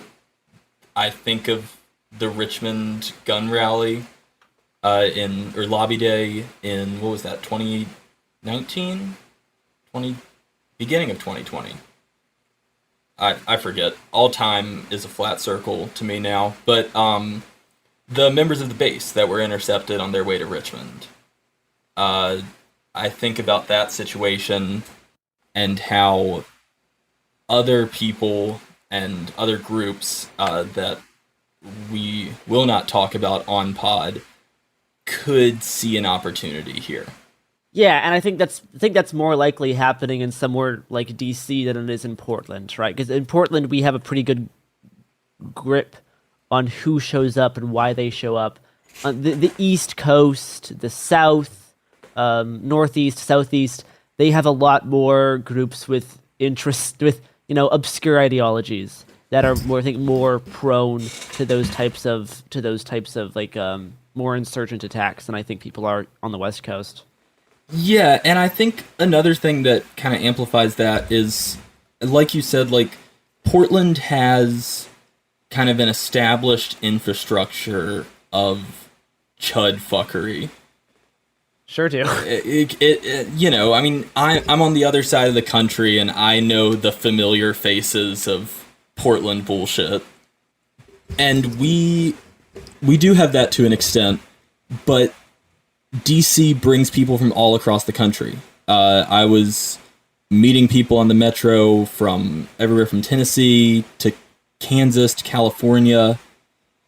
And when people are coming in from such a broad range of places, there's a lot more uncertainty. Yeah, well, I'm not sure. And anything else you want to mention about kind of what you expect at this rally and any, I don't know, general advice since you've been at the past 3 versions? Yeah, so, I mean, if you're in the DC area or you're nearby and you're comfortable with it and physically able to do so, show up. The one thing that we do know for sure about these events is that the more bodies we have, the less likely it is for people to be able to prey on someone walking home from work or a houseless person just trying to sleep. Yeah. The more bodies that we have, the better it is. If you are either unable to come or you don't feel comfortable coming, I know that there will be jail support, mutual aid efforts, and Garrison, I can send you to some links to local DC orgs if you want to throw it in the show notes. Sure.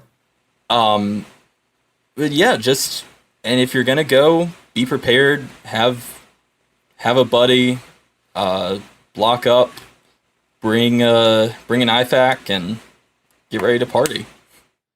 Yeah, I think it's one of the things you mentioned is like more numbers helps in the case of it's less likely there'll be like roaming attacks, because that's what we've seen at a lot of these rallies is that sometimes they don't ever like actually cause trouble at where people are, like where the people are. They wait until people are walking away or going back to their car, or if there's no one like that, they just find some random person on the street. We saw a lot of that in DC. Of Proud Boys just finding kind of people in the area that they thought looked like Antifa, quote unquote, and then just attacking them. So the less scattered people are, the less likely you'll get kind of those roaming attacks.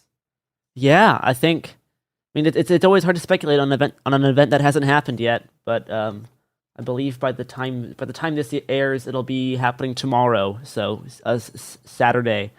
Theo, do you want to plug anything? Yeah, you can find me on Twitter, at Theo Hansen, Theo with a 0. Listen to my podcast, Terrorism Bad. We look through portrayals of terrorism and extremism in popular media, see how it holds up to the real world. Trying to think of anything else. I'll be there on Saturday. I'll be live tweeting the event. Good luck. If I'm not live tweeting, good luck with that. Dead or otherwise incapacitated, or I don't have cell service. One of the cell three. Service is always horrible at these things. Oh, it's awful. Yeah, it's a constant problem. Yeah, they were blocking signals on January 6th on the Capitol lawn, and when I stepped off, I had like 13 texts from all my friends. They were like, "Hey, text me if you're still alive." It's really hard to tell what's going on. When you're like whether or not it's like a cell signal problem or if it's somebody like targeting you in particular. It's frustrating. Yeah. All right. Well, thank you, Theo. Thank you for giving us the rundown on Saturday's activities. I hope you don't get shot. Thank you. Yeah. I hope I do not as well. That's my general feeling towards anyone who shows up on the 18th in DC. I hope you don't get shot. Do your best. Yeah, and if you do get shot, know what to do about it. Well, yeah, have an IFAC, have a tourniquet. Terminate, have some cell locks. Yeah, that's ideal. But not getting shot is better. So yes, you cannot rule number get shot. 1. Try not to get shot. Yeah. All right. Thanks for having me on, guys. Thanks. Nice to meet Theo. you, Robert and Sophie. Nice to meet you. You can Bye, guys. follow us at Happen Here Pod on Twitter and Instagram and at Cool Zone Media for all the things, and we'll be back Monday. Hey, we'll be back Monday with more episodes every week from now until the heat death of the universe. It Could Happen Here is a production of Cool Zone Media. For more podcasts from Cool Zone Media, visit our website, coolzonemedia.com, or check us out on the iHeartRadio app, Apple Podcasts, or wherever you listen to podcasts. You can find sources for It Could Happen Here updated monthly at coolzonemedia.com/sources. Thanks for listening. Raffi is the voice of some of the happiest songs of our generation. Baby Beluga. So, who is the man behind Baby Beluga? Every human being wants to feel respected. When we start with young children, all good things can grow from there. I'm Chris Garcia, comedian, new dad, and host of Finding Raffi, a new podcast from iHeartRadio and Fatherly. Listen every Tuesday on the iHeartRadio app or wherever you get your podcasts. Adoption of teens from foster care is a topic not enough people know about, and we're here to change that. I'm April Dinwiddie, host of the new podcast, Navigating Adoption, presented by Adopt US Kids. Each episode brings you compelling real-life adoption stories told by the families that live them with commentary from experts. Visit adoptuskids.org/podcast or subscribe to Navigating Adoption, presented by Adopt US Kids. Brought to you by the U.S. Department of Health and Human Services Administration for Children and Families and the Ad Council.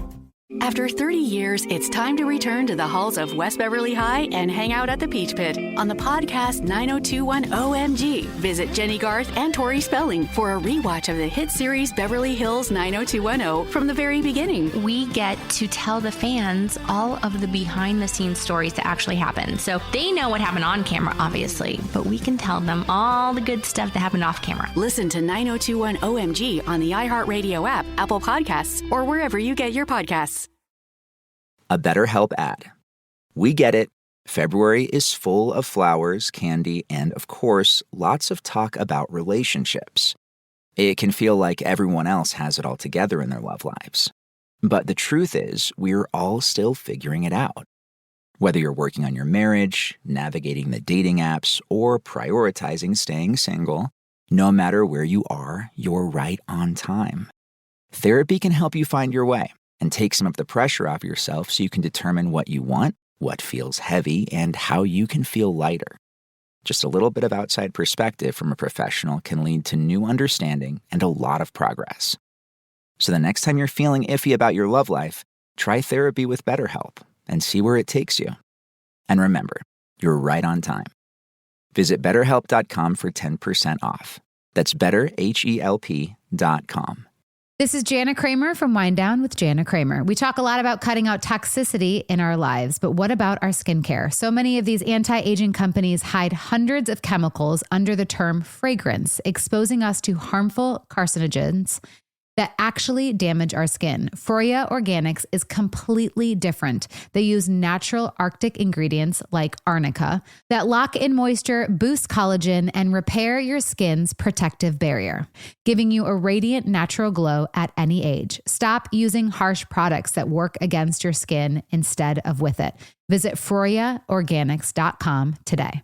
Hi. It's Jill Winterstein, host of the Spirit Daughter podcast, where we talk about astrology, natal charts, and how to step into your most vibrant life. And today I'm talking with my dear friend, Krista Williams. It can change you in the best way possible. Dance with the change, dance with the breakdowns. The embodiment of Pisces intuition with Capricorn power moves. So I'm like delusionally proud of my chart. Listen to the Spirit Daughter podcast starting on February 24th on the iHeartRadio app, Apple Podcasts, or wherever you listen to your podcasts.